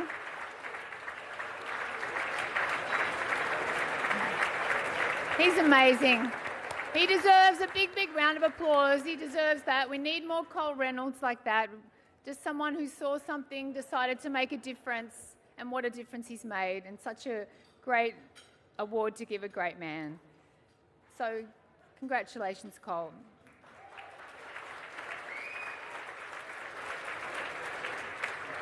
So we're just going to now take a short video. We have 2 premium sponsors tonight, and we're going to hear a short video from our second premium sponsor, the CSIRO.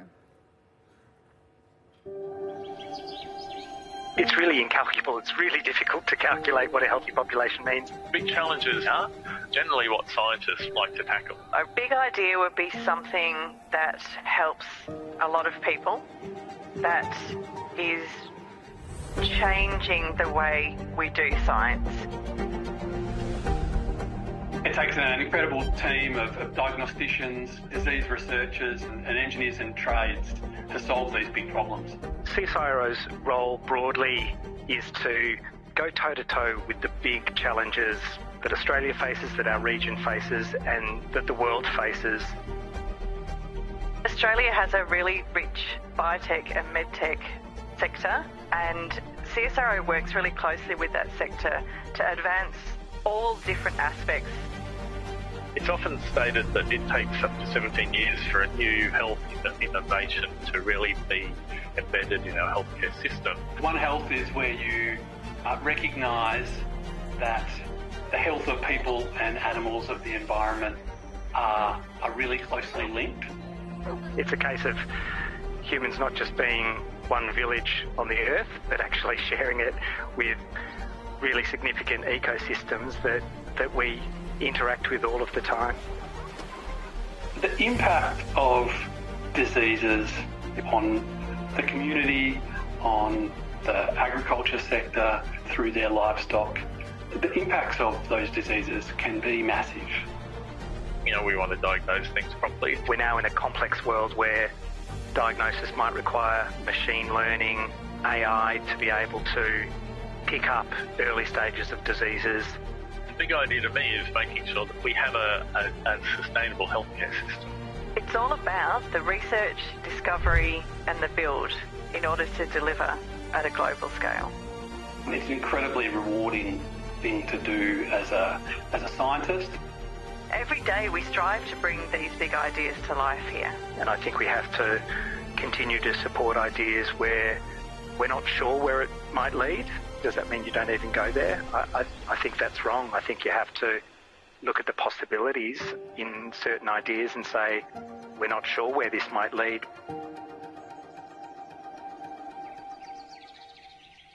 CSIRO. Hi, I'm Brett Sutton. I'm Director of Health and Biosecurity at CSIRO, Australia's national science agency. Hi, I'm David Hanson. I lead CSIRO's Digital Health Research Program, the Australian eHealth Research Centre. Hi, I'm Charlotte Williams. I'm Group Leader for Chemical Biology, Diagnostics and Devices. Hi, I'm Dwayne O'Brien, Deputy Director of the Australian Centre for Disease Preparedness.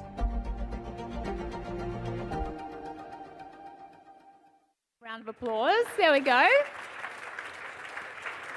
Now, just a very brief housekeeping. If you are in the highly commended, if we do announce your name as a highly commended, I want you to walk as quickly as you can over to this side of the stage so we can get you up there quickly to keep things moving. But now I'd like to announce our next presenters, representing the Honourable Peter Dutton MP. Please welcome Senator the Honourable Anne Ruston and Deputy Vice-Chancellor at Griffith University, Professor Lee Smith. Come on up. Thank you very much, and can I thank Research Australia for once again putting on an amazing event in recognition of the extraordinary work that so many people in this room provide to make sure that we have medical research at the forefront of everything we do in this country. Can I acknowledge my colleagues, particularly my federal colleague Paul Fletcher and Mike Freelander. Mike is probably one of the hardest working health professionals in our parliament, and I love the fact that he doesn't seem to matter which side of politics has got a good idea, he'll back it in. He's a good man, and we need more people like Mike in our parliament. To all the researchers in the room, to everybody that supports the research and innovation effort in the room, thank you so much. To the finalists and obviously to the winners, congratulations. Can I just also acknowledge that tonight we bring together everybody who has to create the ecosystem that is research and innovation in health, and it's tremendously important that we do that because operating in silos doesn't bring the best results. So 17 months into the role of being the Shadow Minister for Health and Aged Care, and I think the most blindingly obvious thing that I probably have realised in that time is that our healthcare system can only be sustainable if we guaranteed that we invest smarter. And investing smarter means we have to prioritise evidence-based research, we have to prioritise making sure that we've got the right data, and when we prove that, we have to make sure that we are delivering those technologies to Australians as quickly as possible, because as legislators and regulators, we can never congratulate ourselves until we've actually translated what you do into benefits for patients out there on the ground. And so I think that my role is to make sure that Australians get access to technologies as quickly and as timely as possible. So once again, I'm delighted to be here this year for the Health and Medical Research Awards to recognise health and medical research and innovation. And tonight we're up here for the Griffith Discovery Award to support supporting early career researchers whose papers, patents or discoveries have already identified a positive impact or importance in our health community. So I'd now like to introduce Professor Lee Smith, the Deputy Vice-Chancellor of Griffith University, to announce our finalists, our highly recommended, and of course, our great winner.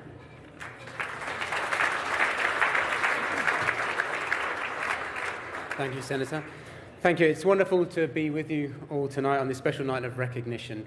And I say recognition because we all need to recognise that health and healthcare has changed. It has faced many challenges over the past years and has been tested on a global scale. This post-pandemic world is now different for those of us who engage with health, work with health, and of course, health research. That is why I'm delighted to present the Griffith University Discovery Award tonight, along with the Senator, to recognise those who are travelling through this uncharted territory. Because when you traverse through uncharted territory, you need leaders, and that's what Griffith is doing, shaping future leaders who will lead the way to create a healthier future for all. We see these researchers as pioneers. They pave the way towards solutions for humankind's greatest health challenges, and this award acknowledges those researchers whose paper, patent or discovery represents this. It is important that we invest in the research talent to let them build their confidence and capacity to lead us down that path of a healthier future for all. This is who the Griffith University Discovery Award recognises. I know all of you will join with us in congratulating all the nominees in this category tonight for their outstanding contributions to advancing health research. They truly are an inspiration for us all. And with that, I'm pleased to announce that the finalists for this category are Dr. Nicholas Borchers Arriagada from the Menzies Institute for Medical Research.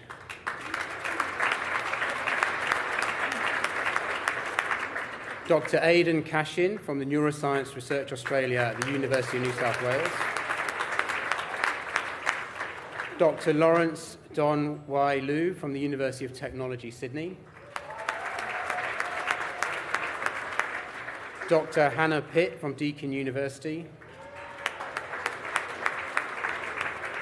Dr. Caitlin Jones from the Institute for Musculoskeletal Health.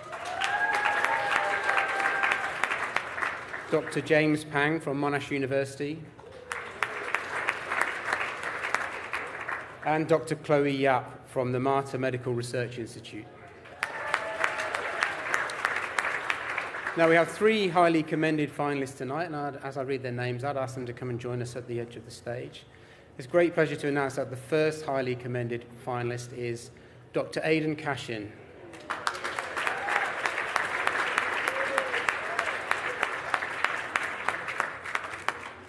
The second highly commended finalist tonight is Dr. Chloe Yap.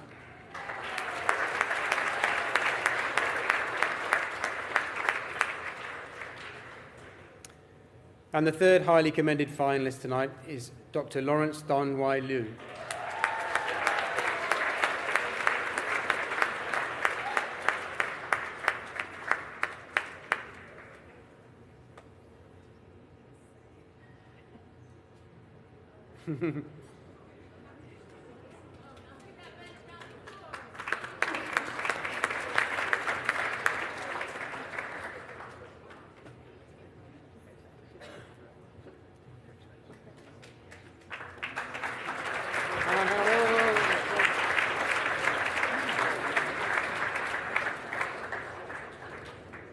Thank you.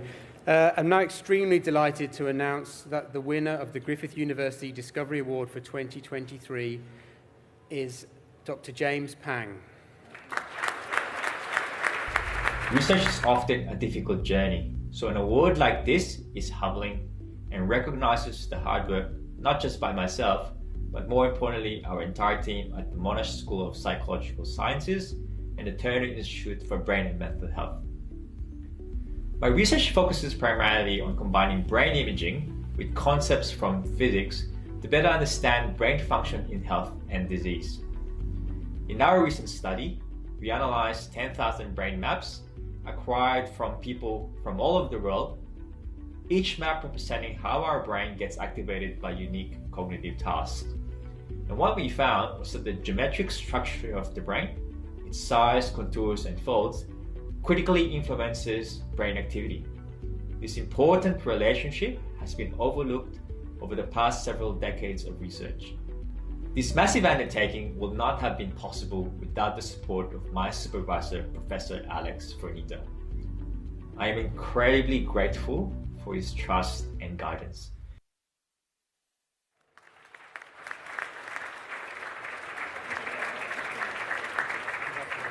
Thank you very much. OMG. I had zero expectations. Well, thanks to Research Australia for this award. I'm incredibly grateful. Again, totally unexpected. All the people here do incredible research, better than I do. So I congratulate all the finalists and everyone in the room. Thanks to my supervisor, Professor Alex Fernita, for coming all over from Melbourne. And I have no words, but thank you. Have a good night.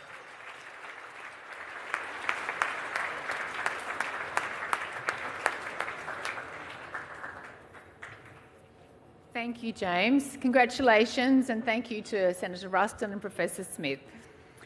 I'd now like to welcome to the stage the New South Wales Minister for Medical Research, the Honourable David Harris MP, and Dr. Jean-Frédéric Levesque, the Deputy Secretary of the Ministry for Health Clinical Innovation Division, and also he's the CEO of the Agency for Clinical Innovation. Give them both a big warm welcome.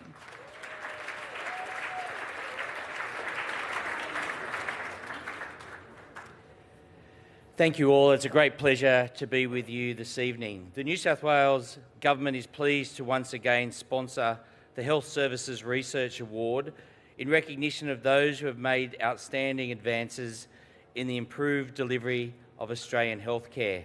As the New South Wales Minister for Aboriginal Affairs, for the New South Wales Minister for Veterans, as well as medical research, I understand the importance of clinical innovation and research. I see the results of your work every day. Can I pass on mine and the community's thanks to all of you for the work that you do. You truly not just change lives, you save lives, and that is incredibly important. I think so. This award is to recognise the importance of the emerging field of health services research. I now invite Dr. Jean-Frédéric Levesque, Deputy Secretary of the Clinical Innovation and Research Division, New South Wales Office for Health and Medical Research, to announce the winner and highly commended finalists.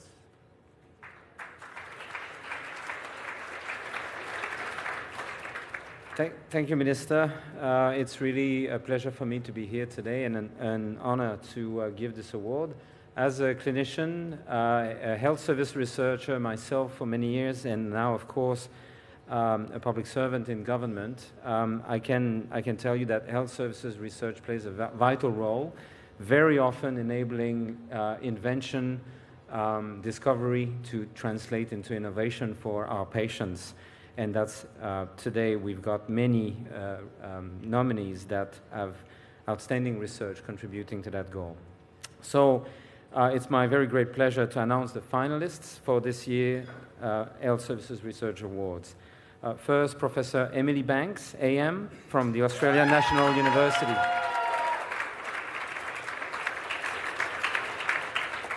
Honorary Professor Heini Kalash from Deakin University.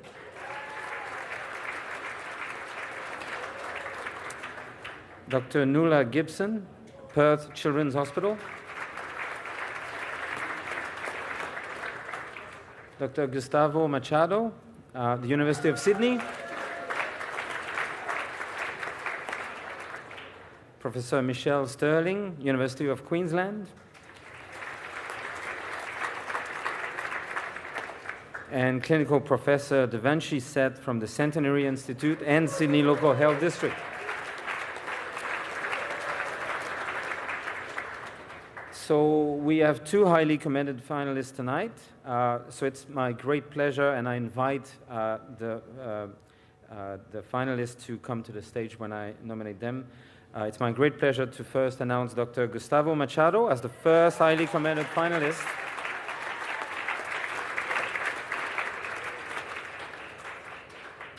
And it's my great pleasure to announce Professor Emily Banks as the second highly commended finalist.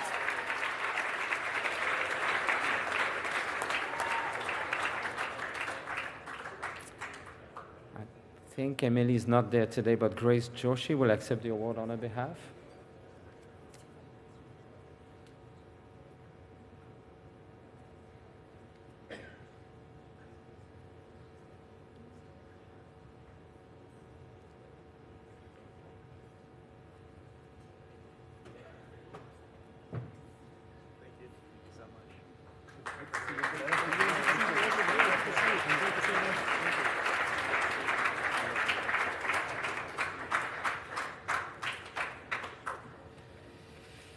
And it's now a pleasure to announce that the winner of the Health Services Research Award for 2023 is Professor Michelle Sterling. I'm Professor Michelle Sterling, an NHMRC Leadership Fellow, Director of the NHMRC Centre of Research Excellence in Better Health Outcomes for Compensable Injury, and Program Lead of the Musculoskeletal Injury Research Program at Recover Research Centre, the University of Queensland. In my research, I focus on road traffic injury in particular and aim to improve the treatment of this condition by clinicians and subsequently health outcomes for people injured in road traffic crashes. People following road traffic injury need to be empowered to take control of their own health and to have confidence into being able to manage their pain condition and to be able to return to their life despite the pain or without pain if that's possible.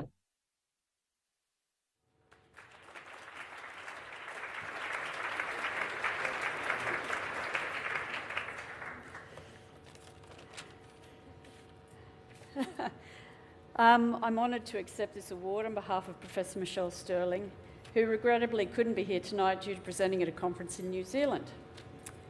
Given the exceptional quality of the other nominees, she will undoubtedly be both pleasantly surprised and immensely delighted to be recognised with this prestigious accolade. I nominated Michelle due to her unwavering dedication to improve the outcomes of people with non-catastrophic road traffic injury. Her contributions have significantly advanced our comprehension of whiplash injury in particular, laid the foundations for the widespread integration of evidence-based practice, and played a pivotal role in translating this knowledge into tangible policy adjustments and systemic enhancements.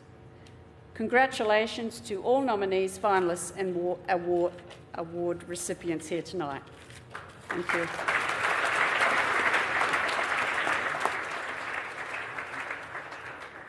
Thank you. Thank you so much. Congratulations, Professor Sterling. Thank you for all your great work. Now I'm delighted to announce the presenters for our next award, the Honourable Robin Preston MP for Hawkesbury, and she's the Shadow Minister for Mental Health and Medical Research. And we're going to also be joined by the Dean of the College of Health and Medicine at ANU, Professor Russell Gruen. Please give them both a big warm welcome.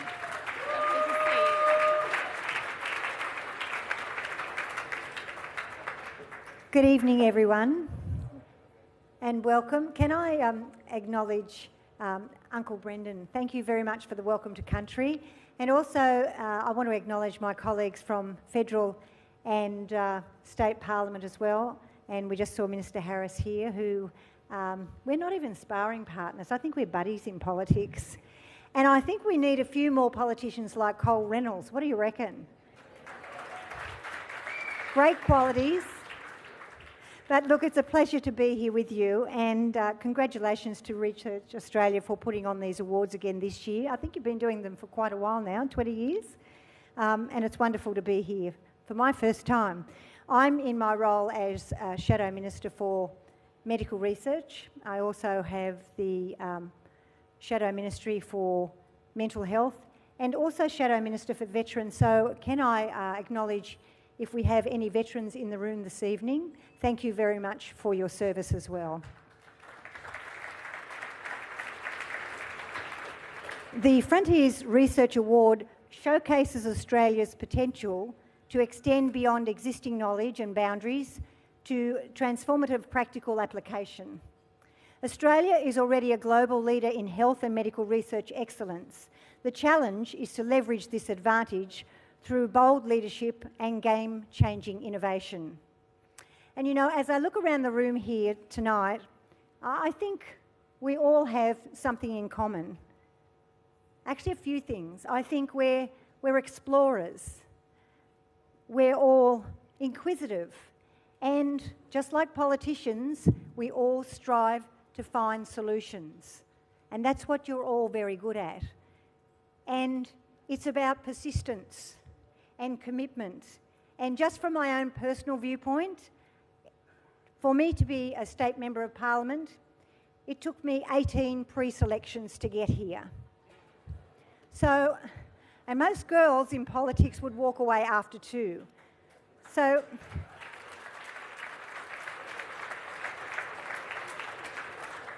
can I just say, keep persisting, believe in what you're doing, advocate, talk to politicians. I'm talking at the table here to some great new friends that I've met this evening. I want to come out and see the research that you're doing in some very important work there, and more of that to all of us. So thank you for sharing the evening. Right now, I'd like to invite Professor Russell Gruen, Dean of College of Health and Medicine. Russell and I got to know each other a little bit better. Hasn't he got an amazing tie? Don't you love that tie? I think you had that, it was a special Indigenous craftsman that did that for you. It's beautiful. Can I welcome you to announce the highly commended and, of course, the winner of this particular category. Thank you.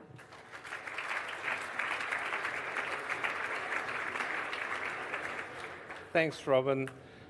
This award's sponsored by the Australian National University. The Australian National University belongs to and exists for all Australians. It's the only university constituted under federal legislation. Our business is knowledge for the nation, a unique combination of science and service to Australia, its people and its future. Not 1 month yet after a national referendum in which many Australians seem to have little understanding of the issues and truth seemed a casualty of the process, this mission seems more important than ever.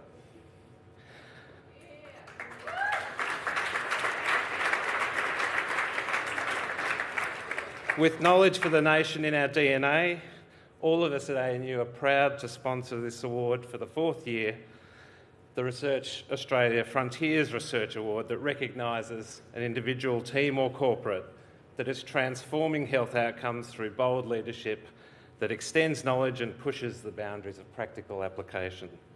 I'm pleased to announce the finalists are Professor Jane Mary Andrews from the Crohn's Colitis Centre, Dr. Jake Baum from the University of New South Wales,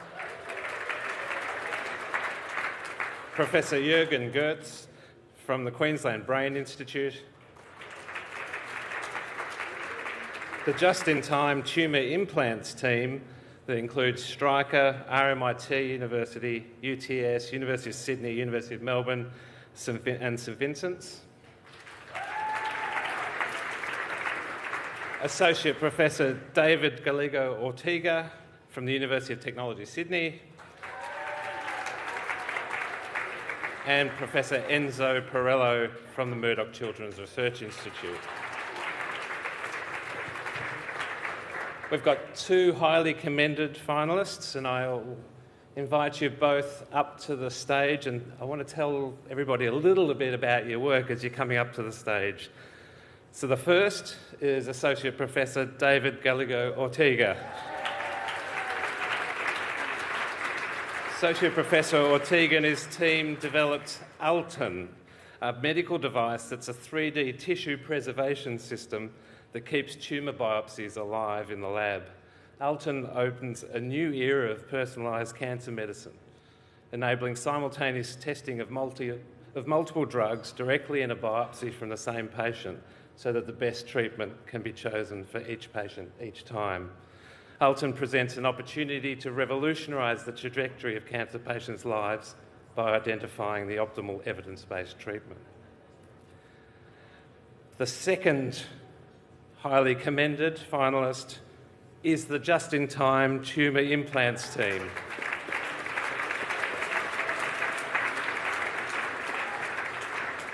This project aims to improve outcomes for patients suffering from amputation or complex reconstruction as a result of primary bone tumours such as osteosarcoma. The Just-in-Time Bone Tumours pilot demonstrated that patients can be treated significantly faster with less removal of healthy bone and with implants that match a patient's anatomically and mechanically, resulting in numerous patient benefits. Congratulations to you both.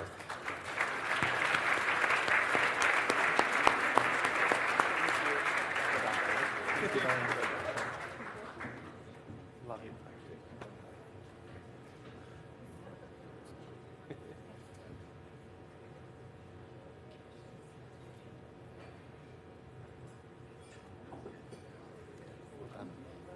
Thank you. Fantastic. Thank you.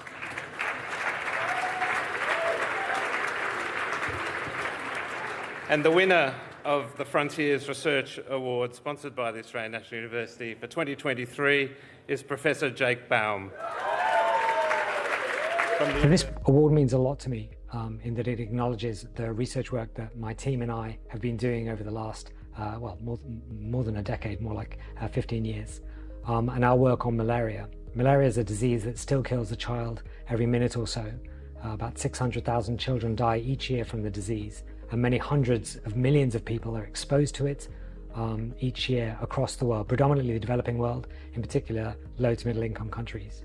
And it's actually a really exciting time to be working in malaria.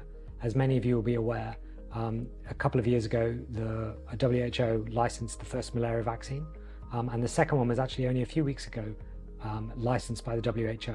And although this is a real triumph of science to develop a vaccine, one of the first ever vaccines for a parasitic disease, for licensure and for rolling out, it actually doesn't mean the end of malaria. It's actually only really the beginning of our new revived efforts to control this long-standing enemy of humanity.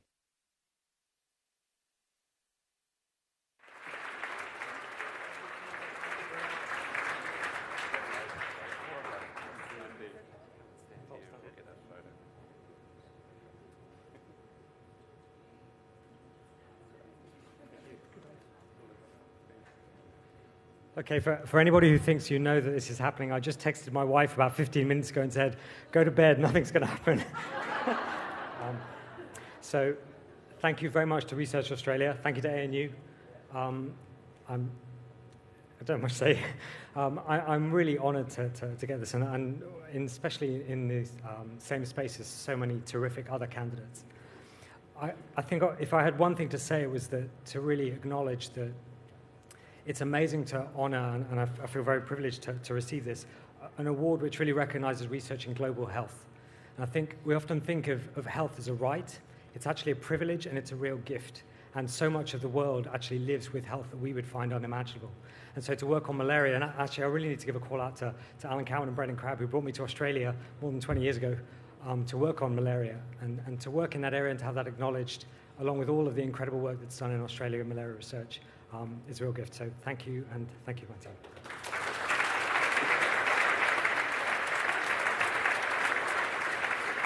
Thank you. Congratulations, Professor Baum, on amazing work, and how wonderful that you've been able to come back to Australia to do your work from the UK and do your amazing research here. So give him a big round of applause.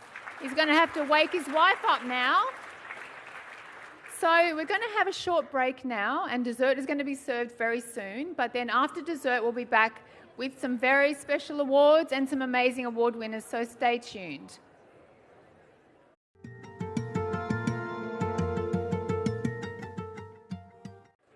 We're up to the point of the evening where we're going to be presenting our last two awards. They're both very special awards. We don't have any highly commended. We only have winners. And it's going to be fantastic. Our next award is the GSK Award for Research Excellence. It's my great pleasure to introduce the Country Medical Director for GSK, Dr. Alan Paul. Welcome, Dr. Paul.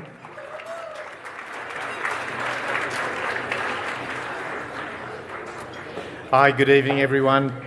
Firstly, let me begin by acknowledging the traditional owners of the land on which we gather today, the Gadigal peoples of the Eora Nation, and pay my respects to their elders past, present and emerging. I extend that respect also to the Aboriginal and Torres Strait Islanders peoples here today. This evening we all have the wonderful privilege of celebrating remarkable scientific achievements in the field of medical research. In a world of unforeseen challenges, and particularly global health crises, the significance of medical research has never been more apparent. The GSK Award for Research Excellence, commonly known as the GSK ARE, is one of the longest-standing awards for medical research in Australia. Since its inception in 1980, yes, that's 1980, so 43 years ago, the award has recognised achievements of Australian medical researchers who are focused on improving human health. And it's our vision to continue to support scientists for them to pursue their scientific passions and drive medical progress in the years to come. The winner of the GSK ARE, I'm so delighted to be able to share the fact that the work that is being done, particularly in this area of ubiquitin, yes, you're all going to have to probably look that up, but the way I sort of think about it, and please correct me if I butcher this, I sort of was explaining this to my wife. Well, it's about looking at proteins that go into the green recycling bin or go into the general waste bin. And if you don't get those right, it can cause a lot of problems. So that work has been an amazing part of this individual's life and his team's life. And it has the ability and has had the ability to lead to some drug discovery projects across a range of conditions, including cancer, rare inflammatory diseases and Parkinson's disease. This individual's work also includes research into two proteins, PINK1 and Parkin, and how they contribute to the early onset of Parkinson's disease. And that particularly has significance for me, given my mother had Parkinson's disease, and a severe form of it being CBD. And work like this is going to help advance the progress and the understanding of how we can address significant issues across the variety of diseases that you see here today. So without much further ado, I'm delighted to announce that the GSK ARE Award winner for 2023 is Professor David Commander.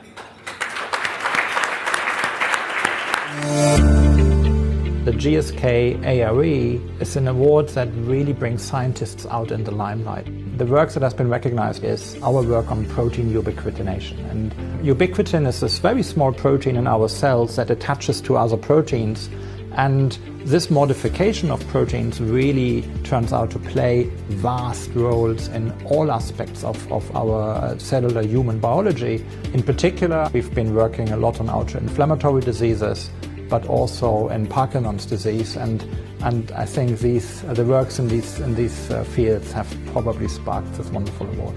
I think the areas where we really had an impact on is in Parkinson's disease research, where we have provided molecular pictures of the molecules that are mutated in genetic forms of Parkinson's disease. This is exciting and important because this is going to fuel our way to interfere with these diseases by, for example, starting drug discovery efforts and trying to understand what we can do to target these proteins and activate them, for example, when they are broken. The research from David's lab has spanned well over a decade, so I'm proud to be able to continue to contribute to this research. As a scientist, you always want to feel that you are doing meaningful research, and recognitions like this verify that we are on the right track.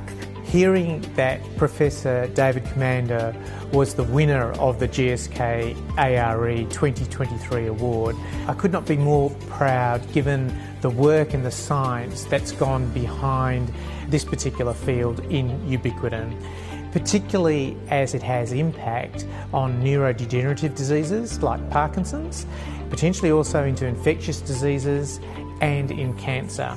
David has managed to attract a huge amount of respect and funding from across the scientific world, and it really creates this environment where we are able to explore freely our ideas. Awards for scientists is generally a very important thing because we are really trying to help, but it takes a very, very long time.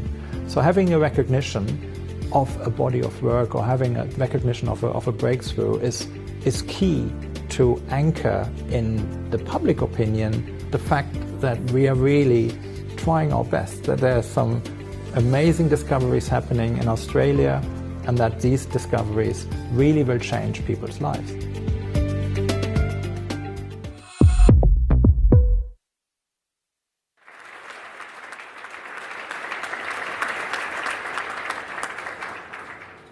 Well, what a privilege to stand on the stage and speak to you today as a GSK ARE award winner. Thank you very much. I'm particularly grateful to GSK and the expert panel of the selection committee who thought that our work was prize-worthy, and that means a lot to me. But I would also like to thank everybody who has made our transition to Australia from the old world, from Cambridge 5 years ago, possible and quite smooth. And really being embraced by the Australian research community in this way really means the world to me, and I've never really come across a more collaborative and friendly environment as the one that I've witnessed here, and I witness here every day. And this is really, I can tell you, it's not a given, and this is something that we have to work on to continue as it is. And we are certainly planning to give back in this vein too. I would really like to thank the researchers who are behind this success and the directorship at WEHI, and this is a second shout out to Alan Cowman here, who really brought me over and really shared their enthusiasm for the work that we wanted to do, and also really putting their best efforts in trying to understand a pretty complicated system that hopefully we can translate into new medicines in the future. And finally, moving a family of 5 across continents wouldn't have been possible without a fantastic wife that I have, Sonia, and I would like to acknowledge her too, and thank you very much for your attention.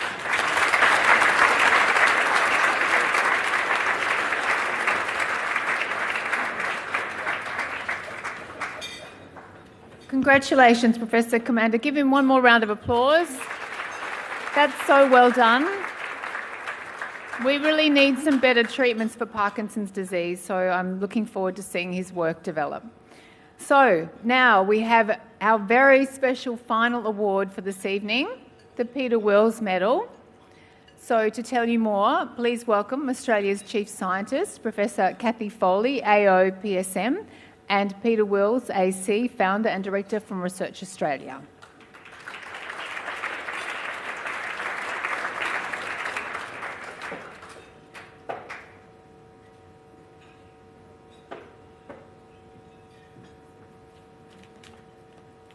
Well, hello everyone. It's really great to be here, and I know I'm the lucky last, along with Peter Wills, who'll be coming up shortly.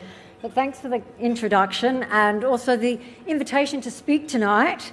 But before I go too far into that, I want to acknowledge, as everyone has done, the traditional owners of the lands we're on. And the reason why we keep doing this all the way through is because we have a lot of catching up to do.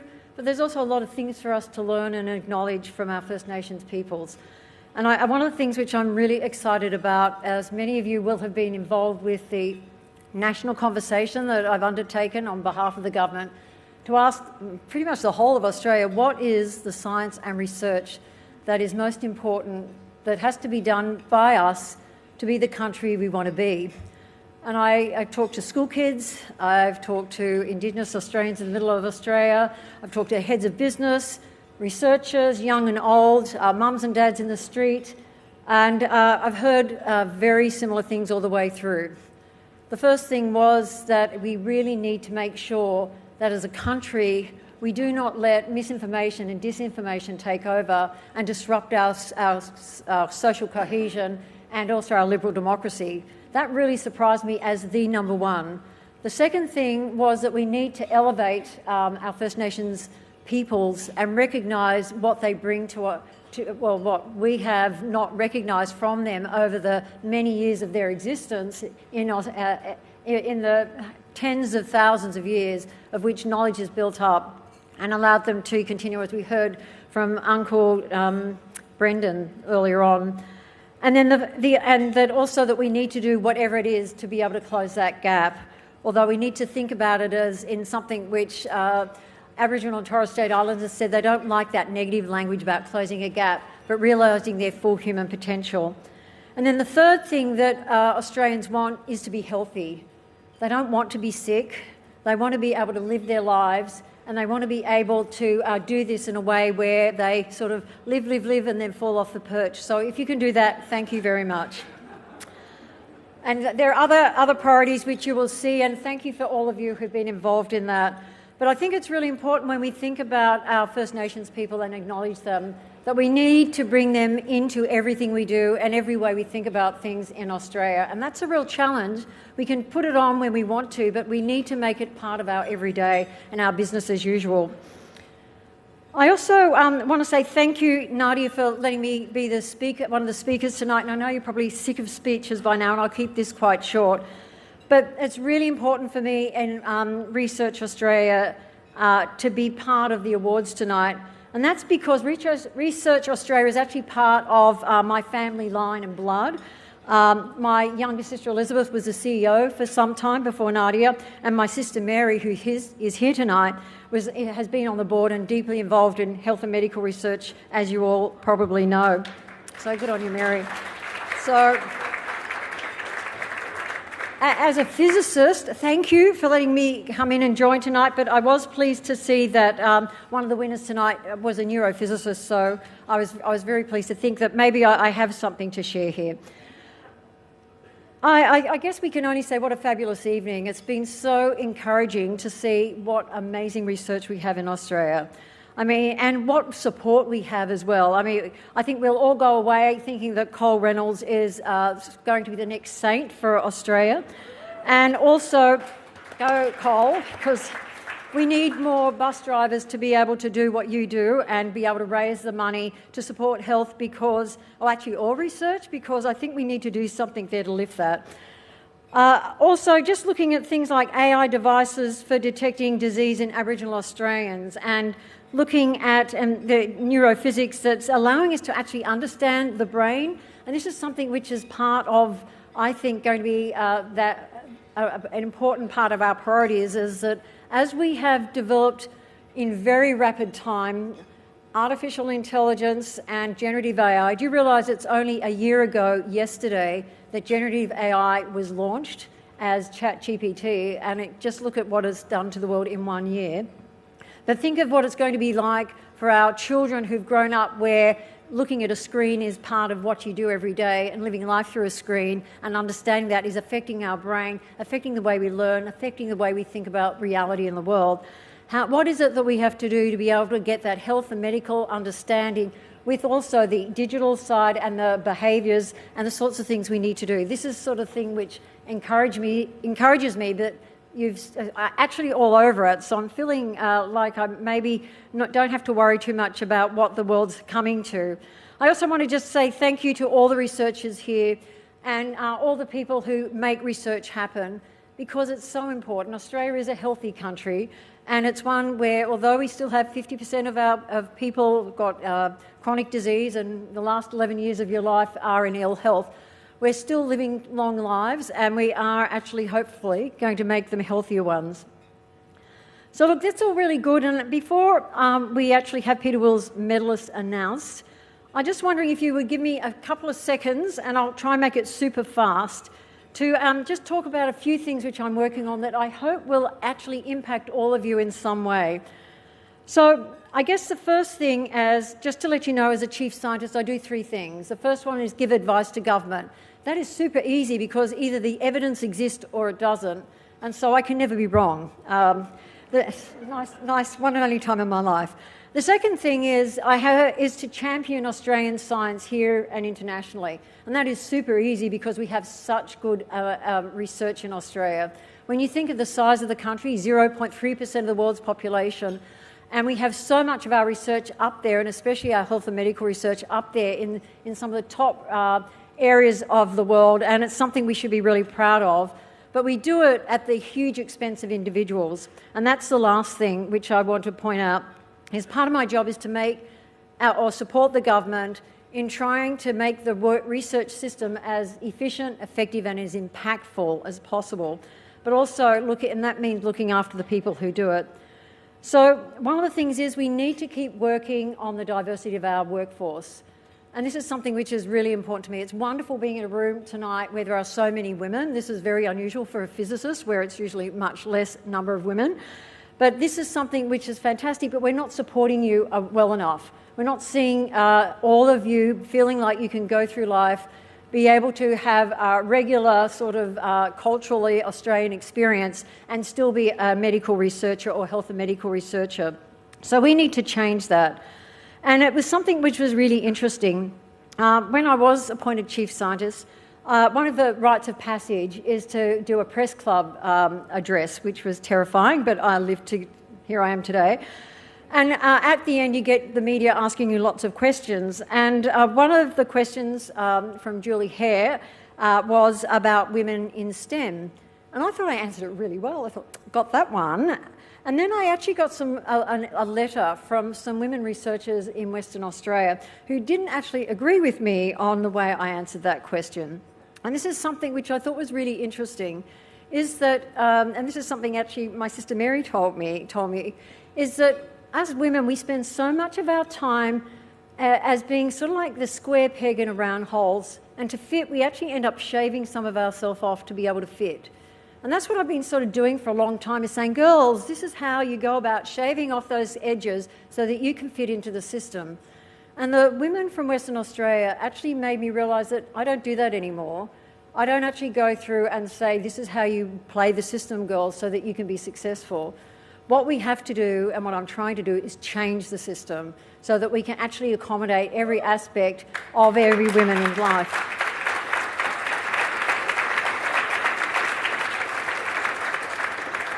And I suppose one of my heroes in this is Anne Kelso, who's, as you know, has just stepped down from CEO of the National Health and Medical Research Council. And She took a very bold step and got quite a lot of backlash on it as well by looking at how can we change the funding system.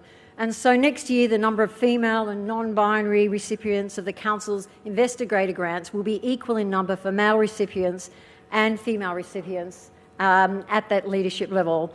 And so this is what we need to do. We need to disrupt. We need to make changes, and we need to turn things around so that we can have the workforce that we need, because these big problems ahead of us, whether it's antimicrobial resistance, which seems to be popping up, another round of COVID. Climate change is bringing a whole lot of new health hazards. And if the tundra melts in Siberia, who knows what will come out of the ground there, and with a whole lot of new diseases, just to make sure there's no shortage of research to do. We will need to make sure we embrace the full human potential and make it easy for people to do research so that we don't have to have people who are only a limited few who feel that this is a job for them. So the second thing I wanted to talk about too is the importance of quality. We are given a huge responsibility by very massive funds to do research. It is a great privilege to be a researcher, even though sometimes it doesn't feel like it, but it is truly a privilege. And it's something where we have to make sure that whenever we do our research, it is something that is trusted. And to be trusted, it means we have to do it with our full integrity, and our behaviours are always of highest integrity. But it's also that the quality is the best possible, so that the research is something that when we do it, we can really understand some way forward. It doesn't mean that it has to be something that changes the world as we know it and wins the Nobel Prize or starts a new product or a new therapeutic. The thing that's really important is, though, that it adds to knowledge, even if it's saying that it didn't work. And that's something we've got to learn to do better, is accept that failure of research doesn't always work out. And that's okay, because we learn something, but we have to let other people know so we don't repeat mistakes. And then the final thing I guess I want to talk about very briefly is the work there's one other thing, is just watch out on the 15th of November. We're actually launching some work we're doing on metrics to see how we can use metrics to be and understand the metrics we use to measure ourselves, to make sure that it doesn't drive behaviours that disadvantage people or drive people to do things with their research because they're under such pressure. And so this is something that's going to be really interesting to see where that lands. And then the final thing is that science is usually funded by the public purse, and yet most of the papers that are published are behind a paywall.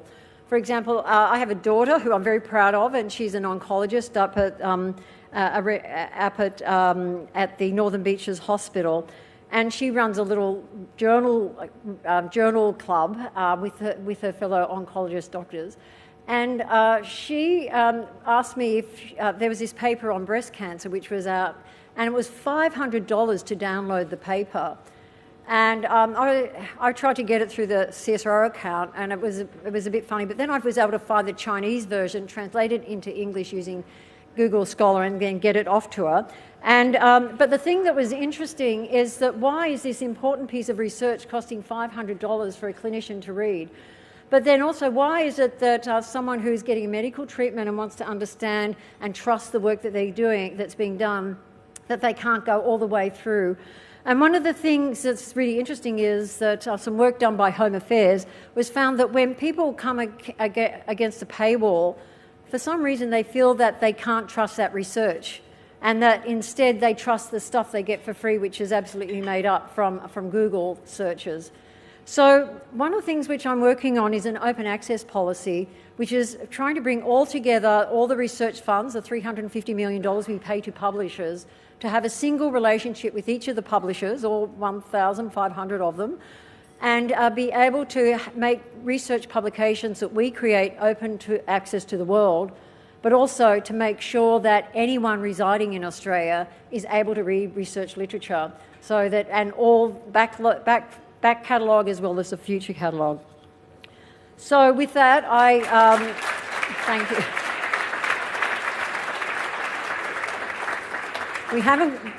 This is the idea, and I hope that you will support me in pushing that idea. So now I guess it's up to me to introduce Peter Wills, who's going to come along. Oh, video. All right. So that's great. So we're going to see a video of Peter announcing the winner of the Peter Wills Medal, and it's going to be played for you now. Good evening. It's good to be here with you all tonight.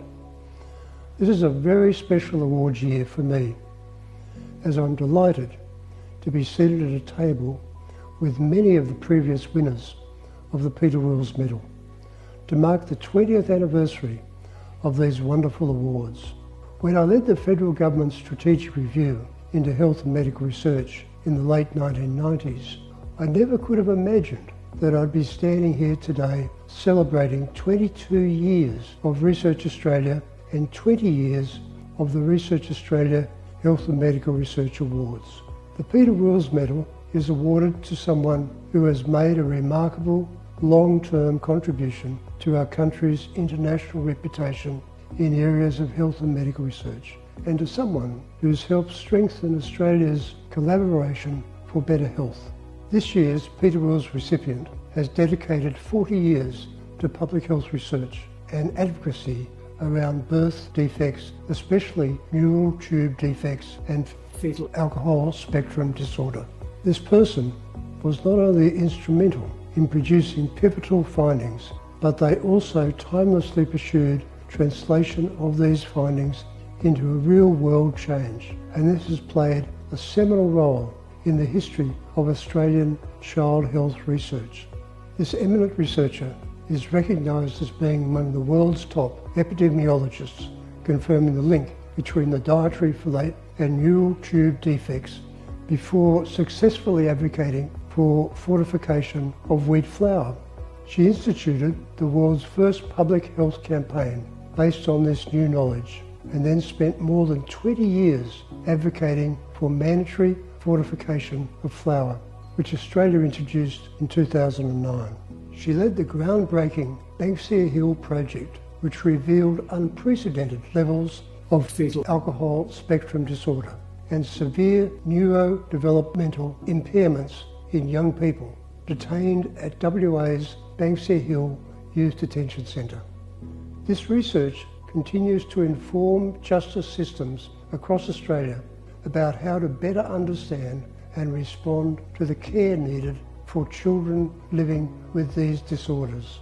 Now it is with great pleasure and congratulations that I present the 2023 Peter Wills Medal to the Emeritus Professor Caroline Isabel Bauer, AC.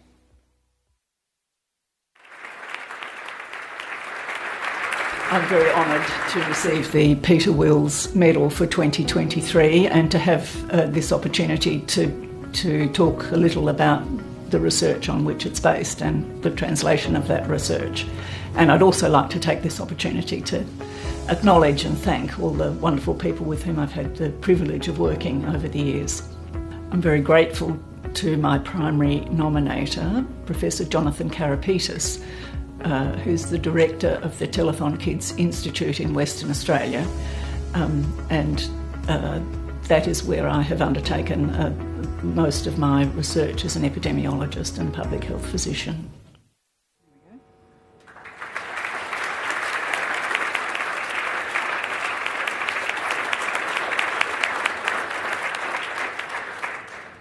Well, I'm honoured and truly surprised to receive the Peter Wills Medal for 2023. Thank you very much to Research Australia. Thank you to Professor Jonathan Karapetis, who nominated me from the Telethon Kids Institute in Perth.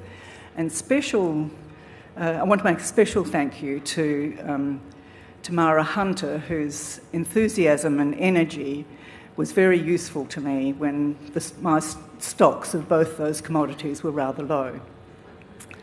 I also want to thank all the people. This research really isn't, as we all know, isn't done by one person, and in fact a lot of it wasn't done by me, it was done by all the people around me, and it is dependent very much on input from and collaboration with government and non-government sources, with consumers and community members, with clinicians and other health professionals, with justice professionals, with researchers, with postdocs, with students, with research staff, and all of the time that I've been doing this research, I've been sustained by many colleagues, friends, and family. Thank you all very, very much.